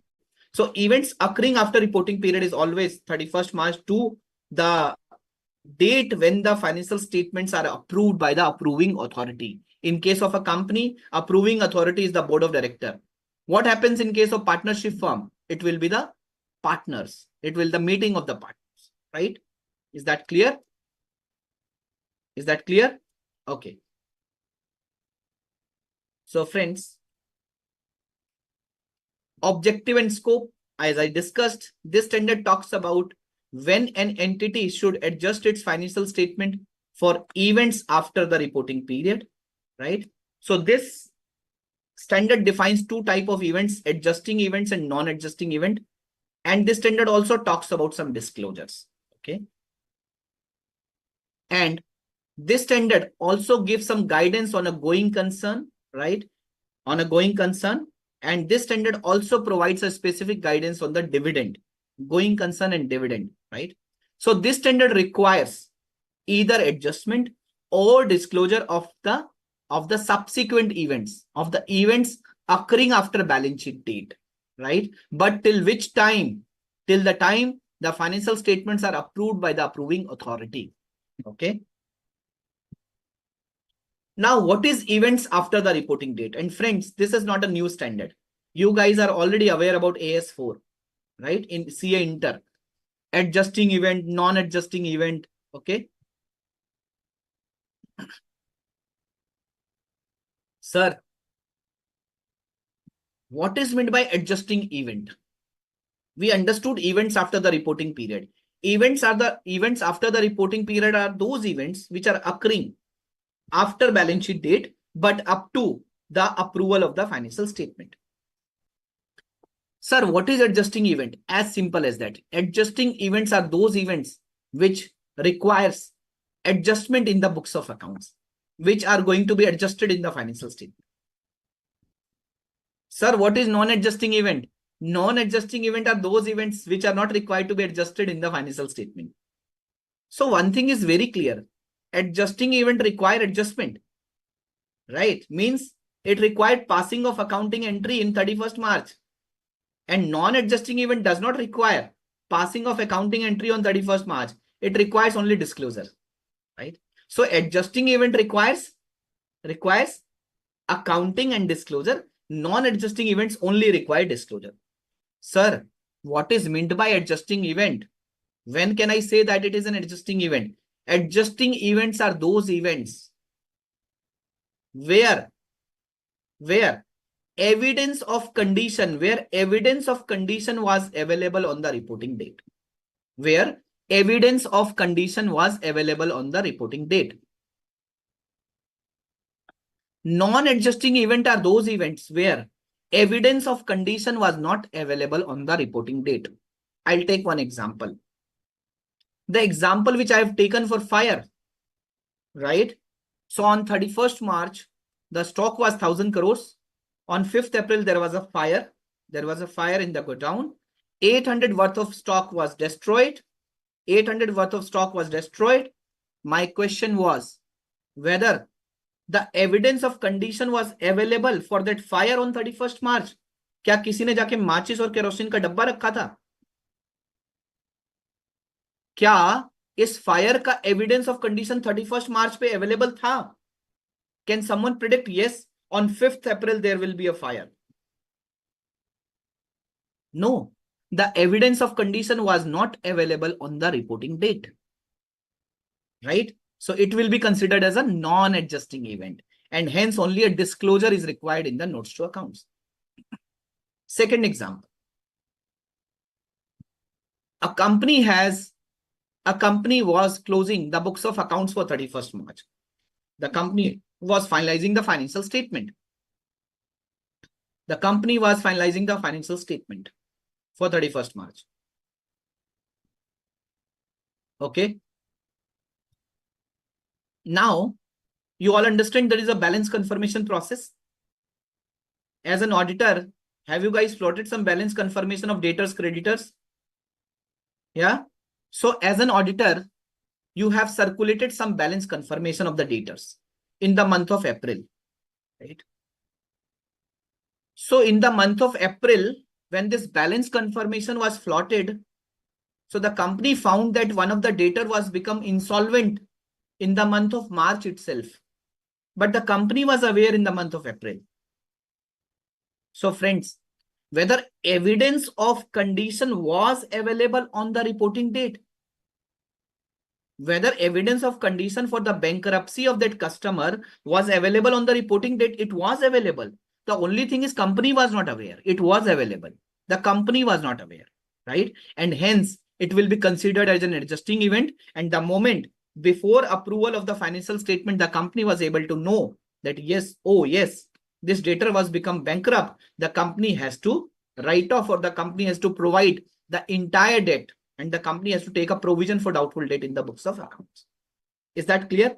I believe you guys have understood the meaning of adjusting event and non-adjusting event. Sir, whether these events, like two examples you have taken and both are the bad examples. One is fire, one is doubtful debt. Sir, whether these events occurring after reporting dates should always be unfavorable, or it could be favorable as well. Or it could be favorable as well. Whether it will always be unfavorable, whether the events will always be unfavorable, or it could be favorable as well. Events occurring after balance sheet date could be favorable as well as unfavorable. It could be both, right? It could be favorable as well, right? Okay. So let me take you on the ICAI study material, and let's discuss one or two illustration, and then we'll move on. So this we discussed. The financial year of an entity ends on 31st March. The board of directors approved the financial statement on 15th May after the reporting period. Will be the period between 31st March and 15th May. And the events occurring during this period should be considered as events after the reporting period. I hope this study material is visible to all of you.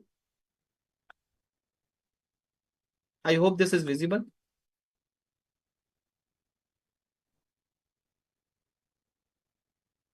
Yes. Illustration number 1.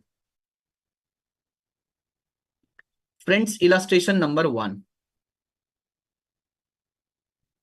What is the date of approval for issue? What is the date of approval for issue of the financial statement prepared for the reporting period from 1st April to 31st March? Okay. In a situation where following dates are available: completion of preparation of financial statement 28th May 2002. So for 31st March 2002, the company was able to complete the financial statement on 28th May. The board reviews and approve. The board of directors approved this financial statement on 19th June, right? These financial statements are available to shareholder on 1st July, and these financial statement adopted in the AGM on 15th September. And these financial statement, because the XBRL filing is also done, right? You know XBRL filing with ROC, XBRL filing. This XBRL filing has been happened on 16th October. It will happen after AGM, right? Will your answer differ if the entity is a partnership firm?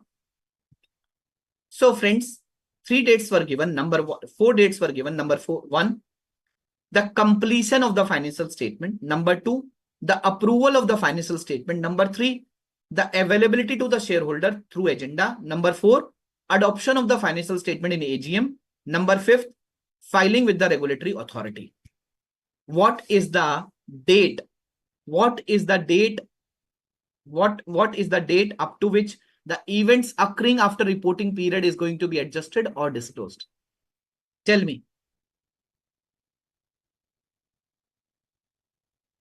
Tell me. Friends, so I can see everyone has told 19th June, except one participant, 19th June, except one participant who talks about this 15th September. Friends, events occurring after reporting period is the period up to which the financial statements are approved by the approving authority. The shareholders are not approving the financial statement, they are adopting the financial statement. They're not approving. In case of a company's board of directors are the approving authority. So 19th June is the date when the financial statements are getting approved, not 1st July or 15th September. Okay. Friends, if this entity should be a partnership firm, in that case, it will be a meeting of the partners in which the partners will approve the financial statement of partnership firm, right? Just for the sake of understanding, let me tell you, on non-corporate entities, Ind AS are not applicable. Ind AS are applicable only on the corporate entities, right? Illustration number 2. Illustration number 2.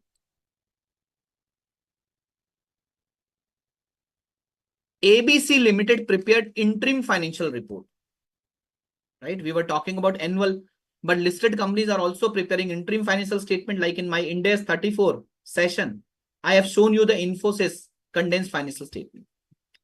ABC Limited prepared interim financial report for the quarter ending 30th June. The interim financial report was approved for issue by the board of directors on 15th July. The financial statement is 30th June, first quarter, and it was approved on 15th July. Whether events occurring between end of the interim financial report and date of approval by the board of directors, that is between 1st July and 15th July, that provide evidence of condition which existed at the end of the interim reporting period shall be adjusted in the interim financial report ending on 30th June? Yes or no? Sumit, what is your answer? Yes or no? Savita is asking no. Friends, first of all, this events occurring after reporting period will be applicable to interim period financial statement also. Yes or no? So friends, Ind AS 10 does not define the period of the financial statement, right? Ind AS 10 only says that events occurring after reporting date, events occurring after reporting period or reporting date is a date or a period from closure of financial statement to approval of the financial statement. As simple as that. So if it is an interim financials for 30th June, 30th September, 31st December, 31st March also. So whenever these financial statements are getting approved, so that will be the period of events occurring after reporting period. Okay. So for 30th June interim financial statement, 1st July to 15th July is the events occurring after reporting period. Okay. On which Ind AS 10 will be applicable. So it is very much clear that up to 15th July, it is the events occurring after reporting period. Now, if on 30th June, the evidence of condition was available on 30th June, which is a reporting date, then of course it will become an adjusting event. And of course, your interim financial statement of 30th June is require an adjustment in the books of accounts. Is that clear? Is that clear? This is what which is written in the 4-5 paragraph of this answer. You guys are not required to write such a lengthy answers. Okay. Is that clear? Okay. Illustration number 3. The board of director of ABC Limited approved the financial statement for the reporting period 2001-2002 for issue on 15th June 2002. For issue on 15th June 2002. Okay. The management of ABC Limited discovered a major fraud and decided to reopen the books of accounts. Right. So these financial statements are 31st March 2002. These are approved by the board of director on 15th June. But then management discovered a major fraud and decided to reopen. Okay. The financial statements are subsequently approved by the board of director on 30th June. What is the date of approval for issue as per Ind AS 10 in the given case? Tell me. Tell me what is the date? Friends, date of approval is the date on which financial statements are finally getting approved for issue, right? In case of error or fraud, right? The date of approval of the financial statement is the final date on which the corrected financial statements are getting approved. So in this case, 30th June 2002 is the date of approval of the financial statement. Right? Is that right? Okay. So we understood this part. Friend, there is one of the carve out which is given for the loan covenant. Have you discussed this carve out in Ind AS 1? Have you discussed this carve out in Ind AS 1? Friends, in Ind AS 1, there is a difference between Ind AS 1 and IAS 1. Let me tell you what is the difference. Friends, let's say a company has taken a long-term loan on 31st March 2023. Okay. For rupees 5 lakh. And this long-term loan is for a period of 5 years. Means the repayment has to happen after a period of 5 years. What is the nature of this loan, friend? Non-current or current? What is the nature of this liability? It is a non-current liability. In IFRS, it is considered as a non-current. In Ind AS, it is also considered as a non-current. Friends, now what happened? On 30th March. So basically, this loan was taken, for example, in the first week of March, on the 1st March. On 29th March, the company has defaulted the company has non-compliant, or the company has defaulted some loan terms and conditions. Okay. For example, the condition of the long-term loan was you cannot use this loan for XYZ purposes. Okay. Or for your travel purposes. But the directors have enjoyed the vacation and the directors has used the money of this long-term loan into their vacation. So there was a default of the terms and conditions of the loan, covenants of the loan. And loan agreement says that whenever there is a default, the loan becomes repayable on demand. So friends, In this case, what will be the nature of this loan? Current or non-current? What will be the nature of this loan? Current or non-current? In IFRS, it will be classified as current. In Ind AS, it will also be classified as current. Yes? You agree or you don't agree with me? Of course, yes, it is classified as current. Of course, yes, it is classified as current. Why? Because it is repayable on demand now. Friends, on 31st March, the company has classified this loan as a current liability. The financial statements are going to be approved on 1st May. Between 31st March to 1st May, in the month of April, the company, the management talked with the bank, and the bank has agreed to waive the violation. The bank told, okay, I'll not demand the payment anymore. Friends, in IFRS, it says that we will consider this event as a non-adjusting event, and we will continue to classify this loan as a current liability for that period. But in Ind AS, we told that we will classify this event as an adjusting event. Why? Because India is a developing economy. We have a lot of terms and conditions for the loan, right? And we agree when it was repayable on demand on 31st March, we have classified it as a current. But subsequently, when? What? When the banker has agreed not to demand the payment on demand, we will classify this liability as a long-term liability, non-current liability. So we will treat this event as an adjusting event. Friend, this is the only difference. In IFRS, they consider this as a non-adjusting event. We consider this as an adjusting event. This is the change which we have taken in Ind AS 1 and Ind AS 10. So I hope you guys have covered this part in Ind AS 1 also. If not, so I have covered this part, right? Is that clear?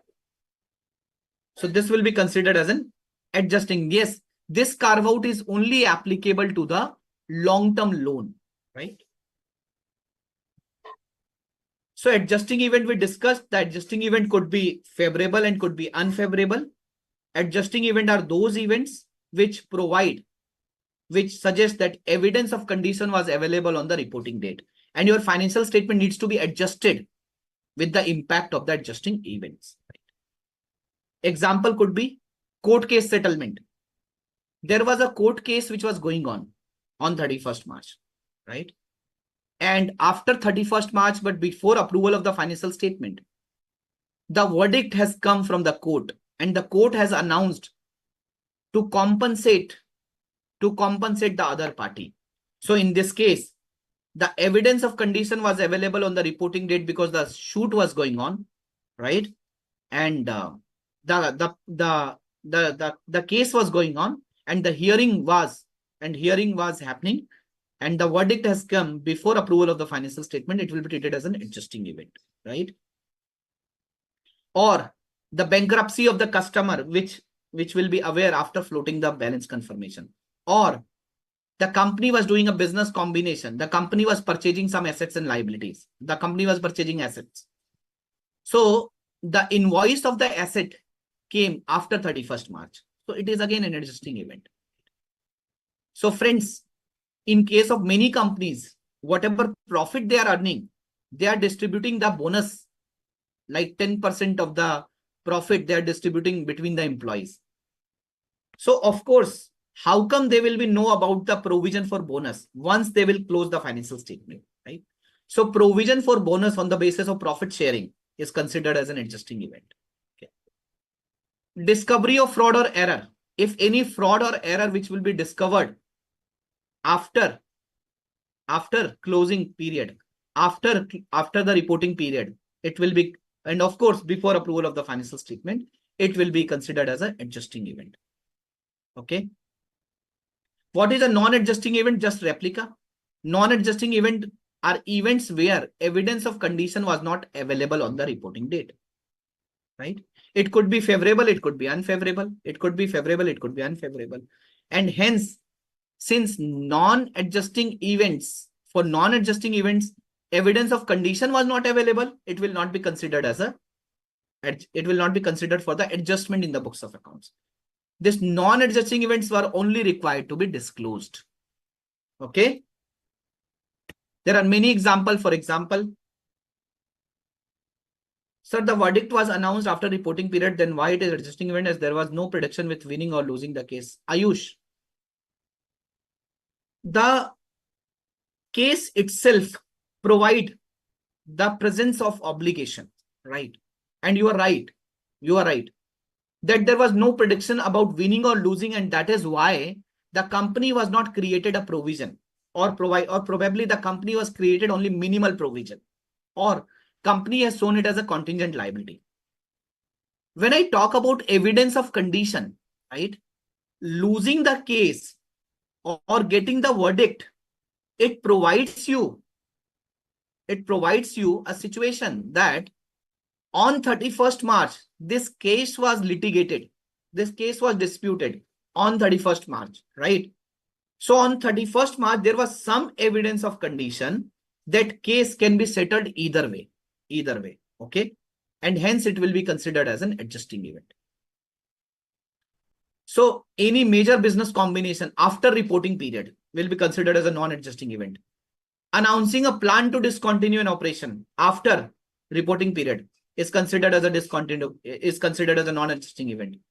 So major fire, natural calamities will considered as a non-adjusting event. Okay. So change in the forex rate, change in the inflation rate, market rate, these are the considered as a non-adjusting events. Okay. So friends, now let's discuss some illustration and then we will move on to the special events.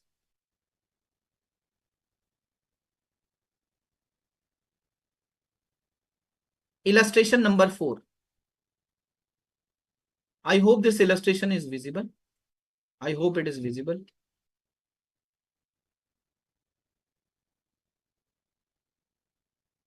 Just a minute. Whether this illustration is visible?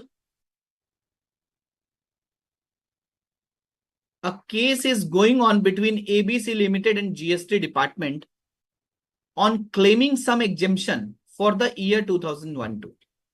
A case is going on, right, Ayush? It is litigated. The court issued the order on 15th April after 31st March and rejected the claim of the company. Accordingly, the company is liable to pay additional tax. The financial statement of the company for the year 2001-2002 have been approved on 15th May. Should the company account for such tax in the year 1-2 or should it account for the same in the year 2-3? Whether it is an adjusting event or it is a non-adjusting event, tell me. An event after the reporting period is an adjusting event if it provides evidence of condition existing at the end of the reporting period. Here, this condition is satisfied. Court order received after the reporting period, but before the financial statement are approved, provide evidence of liability was existing on the end of the reporting period. The only thing is the company was not aware of because the company was expecting either winning or losing the case. Okay. Therefore, the event will be considered as an adjusting event and accordingly the amount will be adjusted in the financial statement for 2001-2002 itself. Means 31st March financial statement needs to be adjusted. Is that clear? Is that clear? Okay. Let's go to the next illustration. Ayush, is that clear now? Let's go to the next illustration. While preparing its financial statement for the year ended 31st March 2001, XYZ Limited made a general provision for bad debt at the rate of 5% of its debtors. Okay. Normal provision the company has made. In the last week of February, a debtor for rupees 2 lakh had suffered heavy loss due to an earthquake. Okay. So a customer of the company has suffered a heavy loss due to an earthquake. The loss was not covered by any insurance policy. considering the event of earthquake, XYZ Limited made a provision of 50% of the amount receivable from the debtor, apart from the general provision of 5% on the remaining debtors. In April, after the closure of the financials, in April, the debtor become bankrupt, right? Because of his situation, the debtor become bankrupt. Can XYZ Limited provide for the full loss arising out of the insolvency of the debtor in the financial statement for the year ended 31st March 2001? Tell me, what is your answer? What is your answer? Whether evidence of condition was available on the reporting date, this debtor may become a bankrupt. The debtor has become bankrupt after 31st March. But whether evidence of condition was available or not, tell me. Whether it was available. Yes. Why?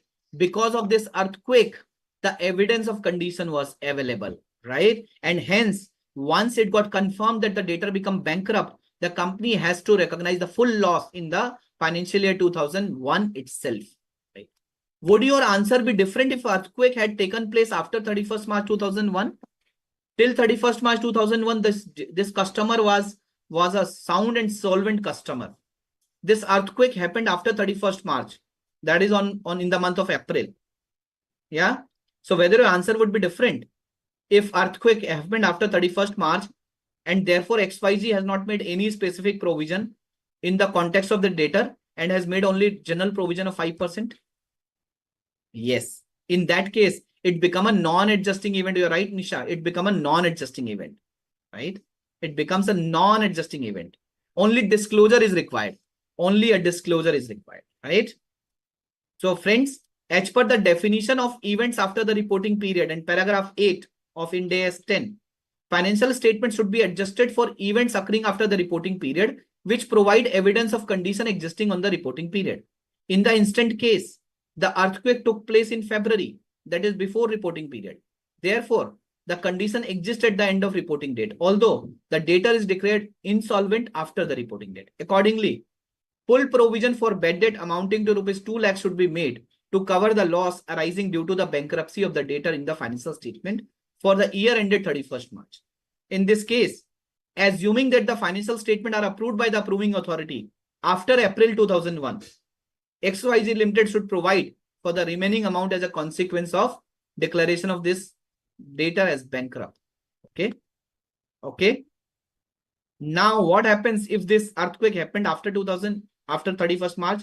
In case the earthquake had taken place after the end of the reporting period, which is 31st March, and XYZ has not made any specific provision of the debtor who was declared bankrupt later on, since the earthquake occurred after the end of the reporting period and no evidence of condition was existing on the end of the reporting period, the company had made only general provision for bad debt in the ordinary business. And hence, friends, without taking cognizance of this situation of an earthquake, accordingly, the bankruptcy of the debtor in this case is a non-adjusting event. Right? This is a non-adjusting event. I hope it is clear. I hope it is clear to all of you. Yes or no? Is that clear or not clear? At least I need 10 confirmation.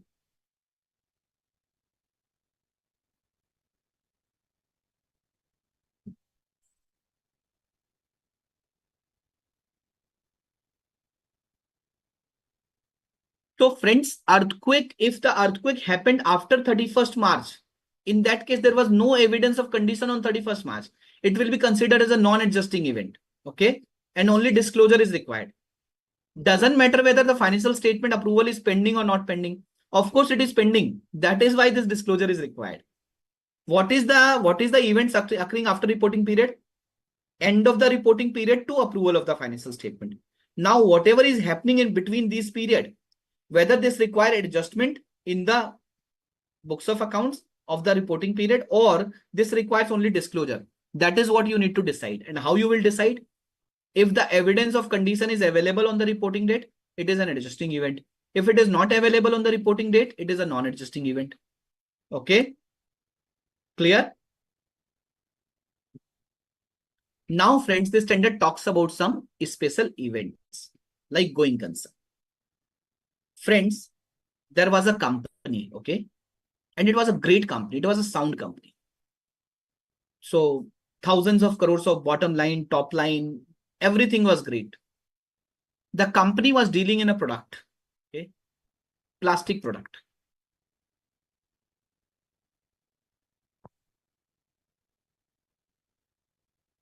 Plastic product, okay? Now what happened? Since the company was dealing in the plastic product, so the company has closed the books of accounts on 31st March for the period of 31st March 24, and the financial statements approval date, the board meeting date was 15th May. Between 1.5 months, the government has announced to ban that plastic product in India. Okay. And the company was only dealing in that product. And the government has given a 6 months time that you have to wrap up your operation in 6 months period. Friends, in this case, has the going concern is impacted on this company? Has the going concern is impacted on this company? When the government has announced, of course, yes. Of course, yes. And government has come up with this announcement on 15th of April. Right. Now, my question to you guys is whether this situation, the ban of that product and the impact of the going concern, whether the evidence of condition was available on 31st March. No, nothing was available. Nothing was available. The government has come up with this notification on 15th of April. Nothing was available. Okay. So evidence of condition was not available on the reporting date. It arose after reporting date. My question to you guys is it a adjusting event or is it a non-adjusting event? So Abracase, for the sake of understanding, just assume that no draft was circulated, nothing. So one fine day in the parliament, government raised the issue and come up with a notification. So my question to you guys is it a adjusting event or it is a non-adjusting event? So going by the definition, since evidence of condition was not available on the reporting date, it was a non-adjusting event. But friends, don't you think that whenever you are preparing your financial statement on a going concern basis, going concern is something where you are projecting that your business will run at least 1 year from the end of the reporting period. Your business will run at least for 1 year from the end of the reporting period. It means whenever you are commenting on going concern is a fundamental accounting assumption. When you are preparing your books of accounts on a going concern basis, you are doing a futuristic thinking, right? And here in this case, when you are approving your financial statement, you have prepared your financial statement on a going concern basis, but your financial statement going concern has already been impacted at the time of approval of the financial statement. So friends, that is why it was qualified as a special events and standard says that whenever there is an impact on the going concern, in that case, it will be considered as an adjusting event and the books of accounts for that period has to be adjusted, right? So an entity shall not prepare its financial statement on a going concern basis if management determine after the reporting period, either it wants to liquidate or entity wants to cease trading or it does not have any alternative except to shut down the business, right? So whenever the going concern is affected after the reporting period means before approval of the financial statement, you have to adjust your books of accounts. You are not required to prepare your accounts on the going concern basis, right? Is that clear? So let me discuss one of the illustration.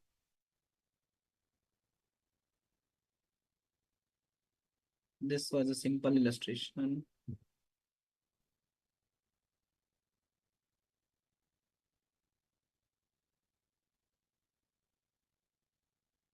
Yes, going concern. I hope this illustration, no, not this.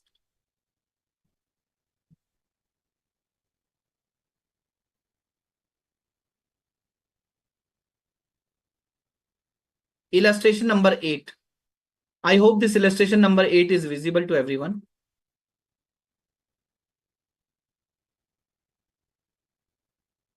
Company XYZ Limited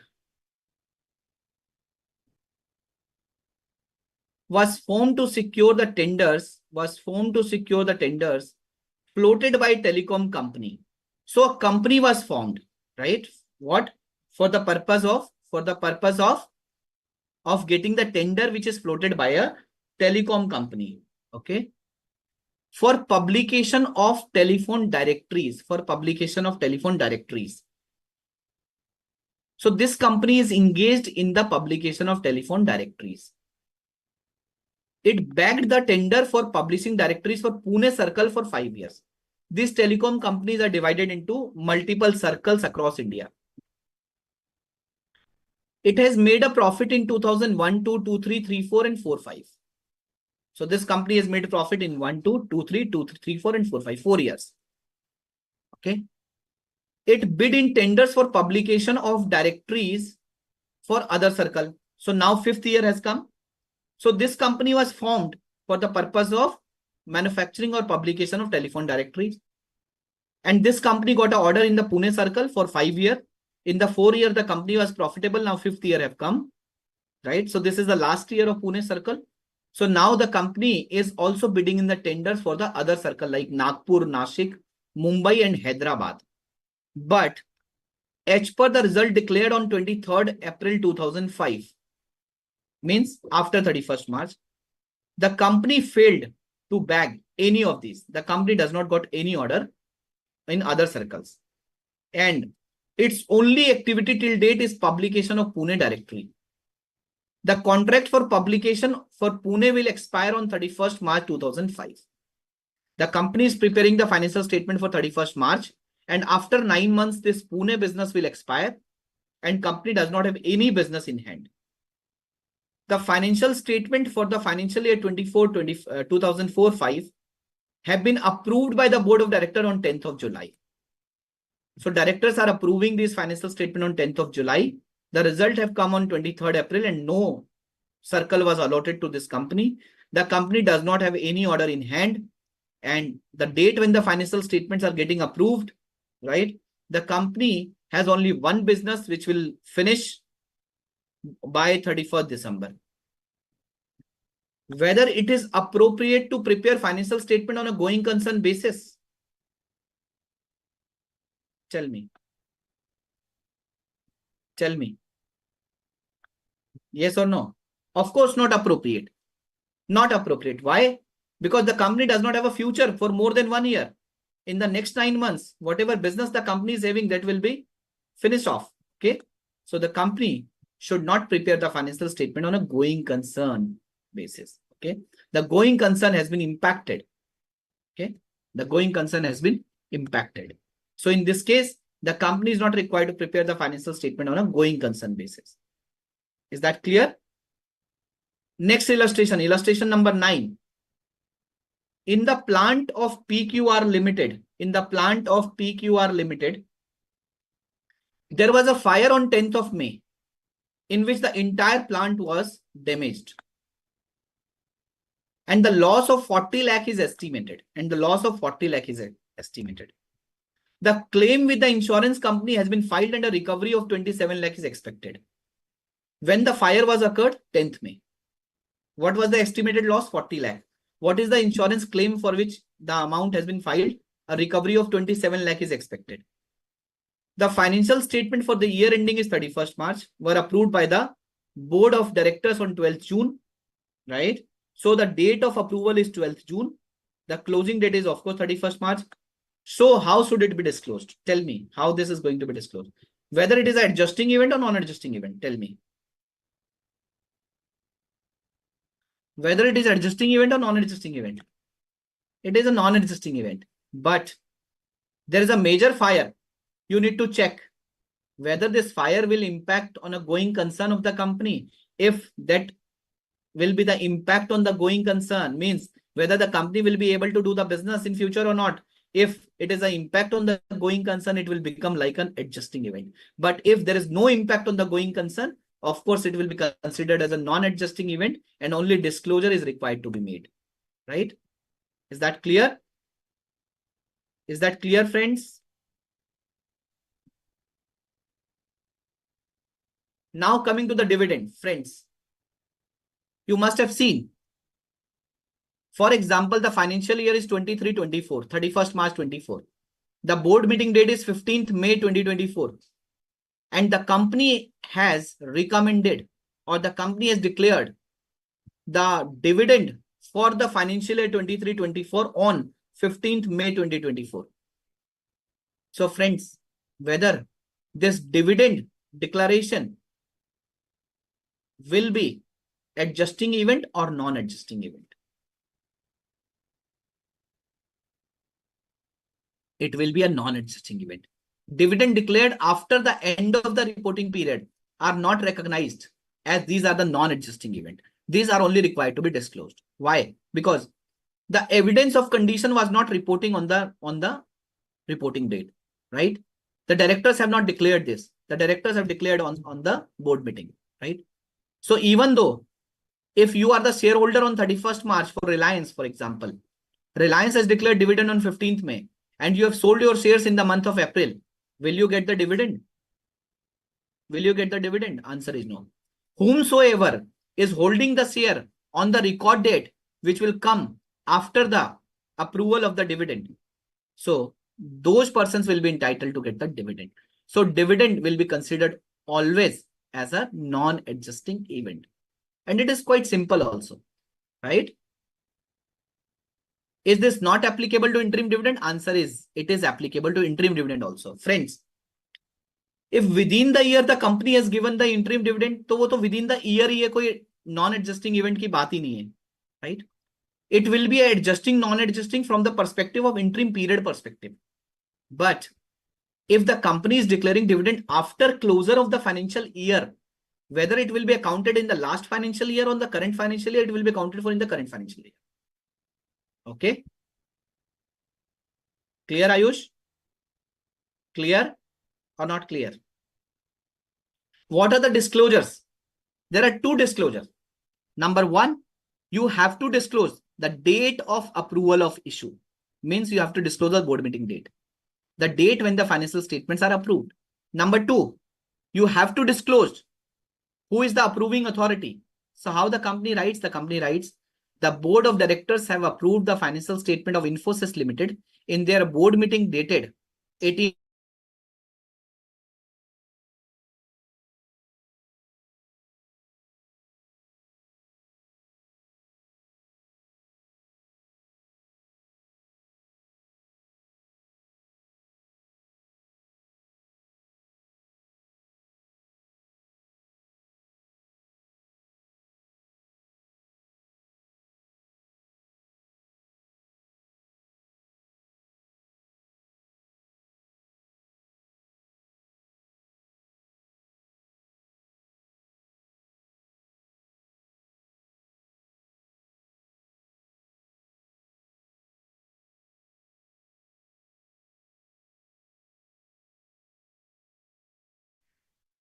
Friends, am I audible now?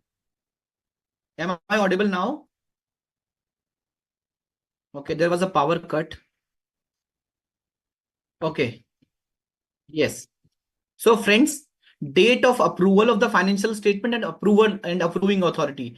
Detail of approving authority is required to be disclosed. In case of a non-adjusting events, material category of non-adjusting events are required to be disclosed. The nature of the non-adjusting event and the impact of the amount. Okay. So let me show you how this non-adjusting event dividend is required to be disclosed. Let me show you.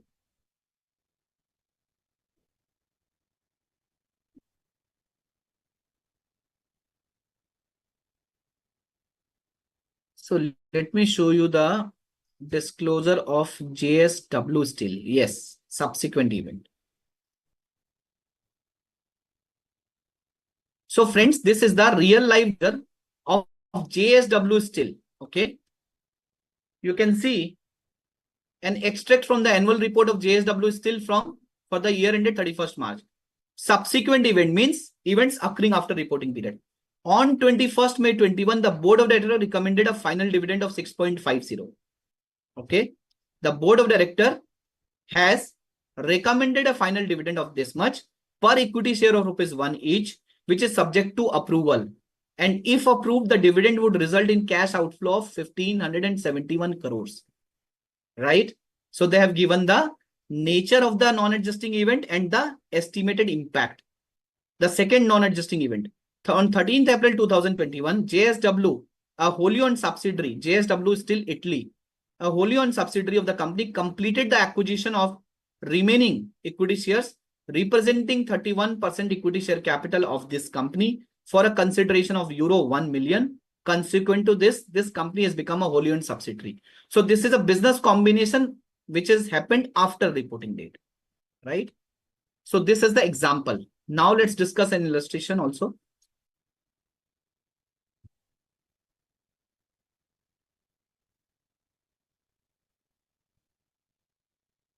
Illustration number 10.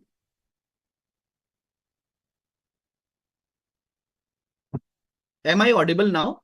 I hope my video and audio is running fine. Yes.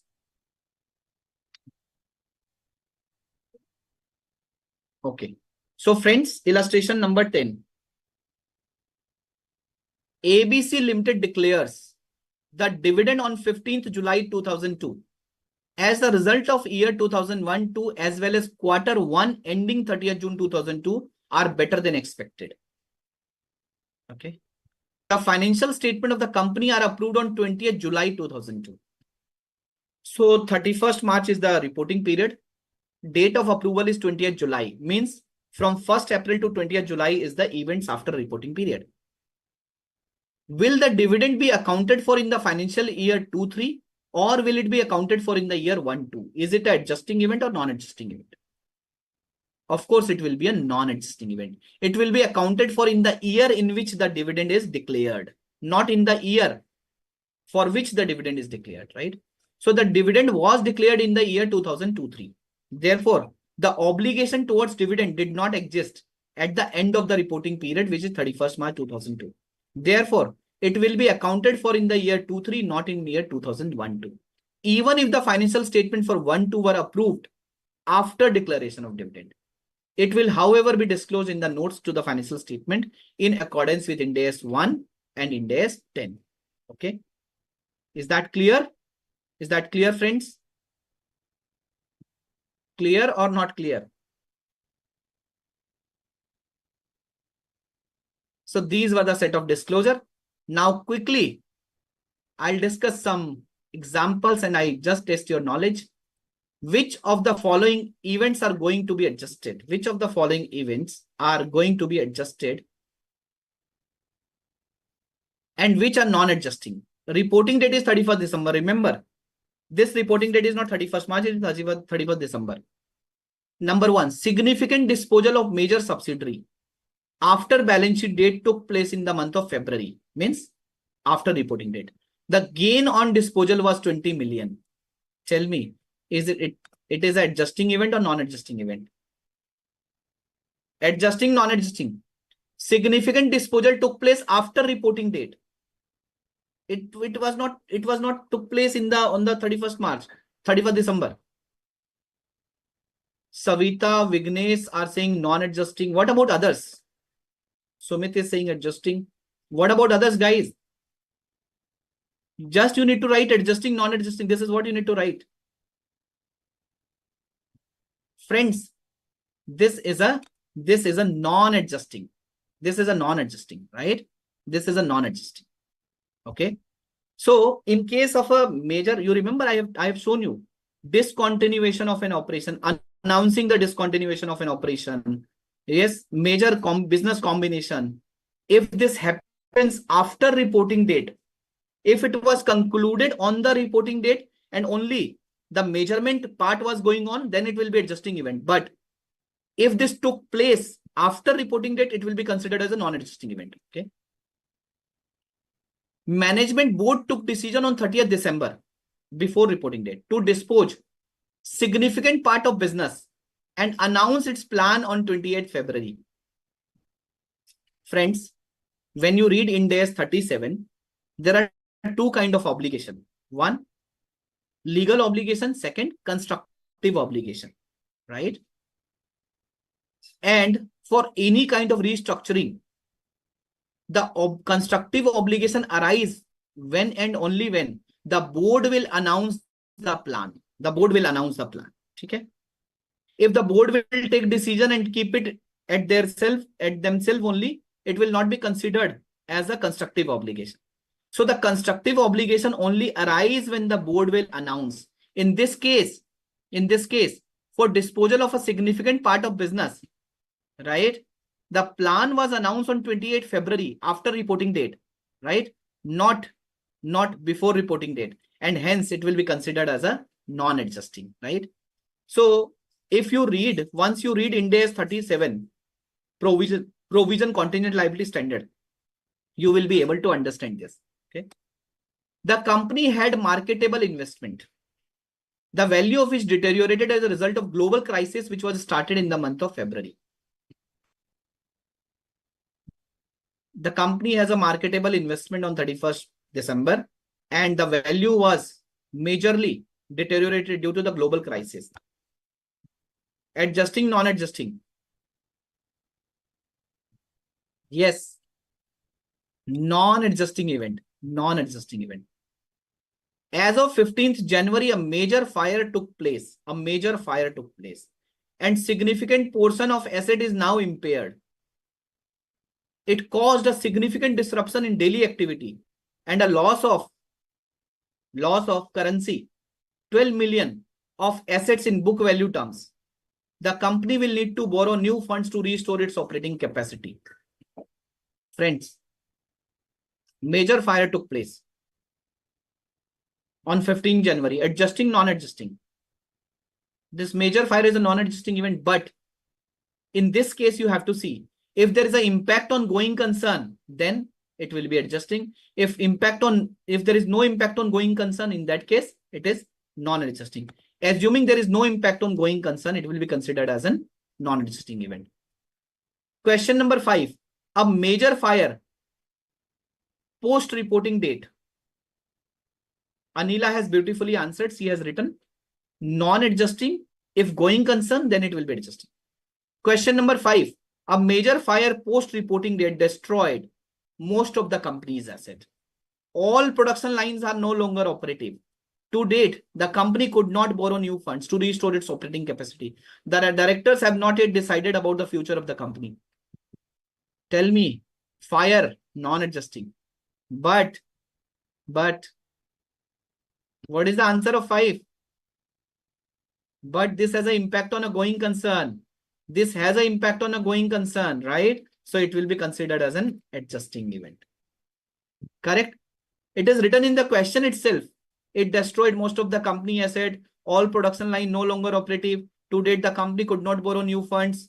The director have not yet decided about the future of the company. Question number 6. After balance sheet date, but before the date of authorization of financial statement, as a result of court decision, the company had to pay a compensation to one of its customers for faulty operation of the product which was sold to that customer in the month of December. Means on 31st December, the litigation was going on.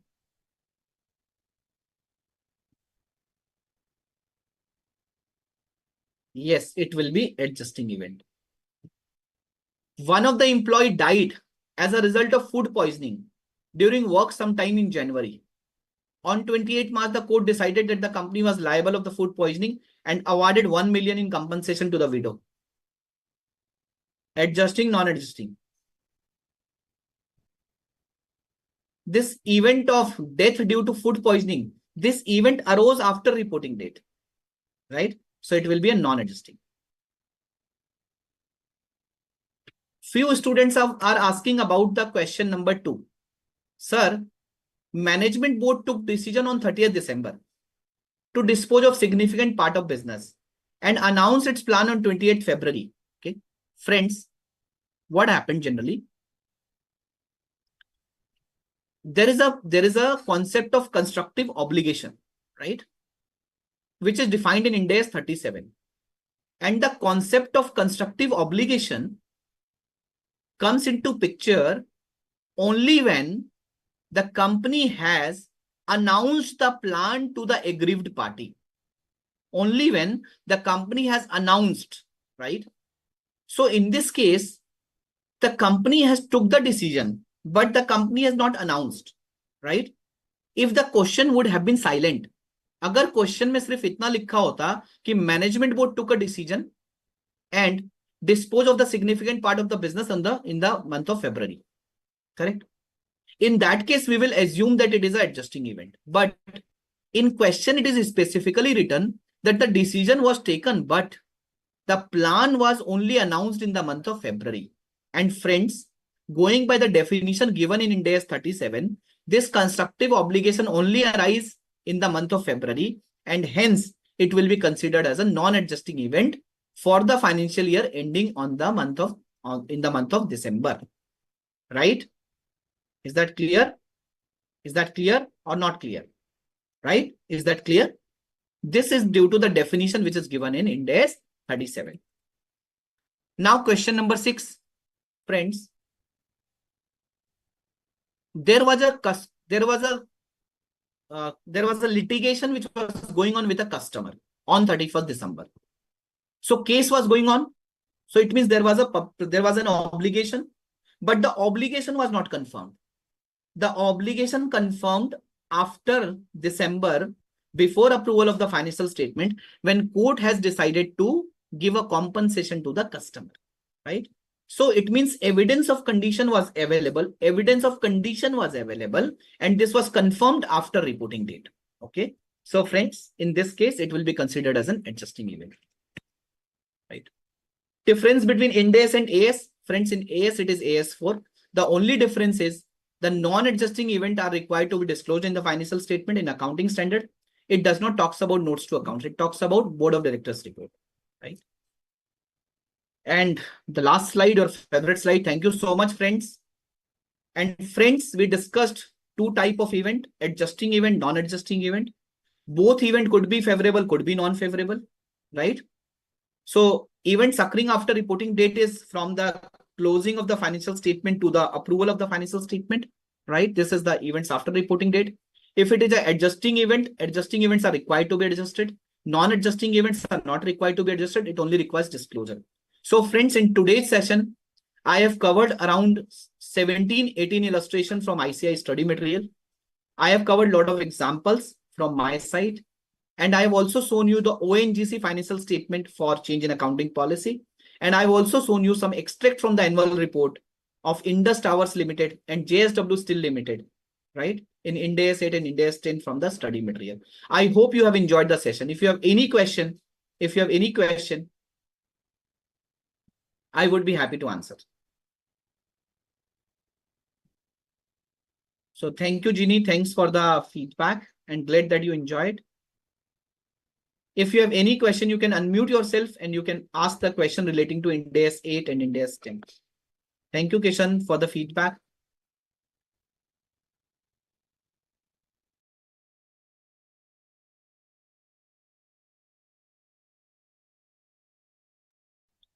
Friends, if you don't have any question, it's 9:53 only.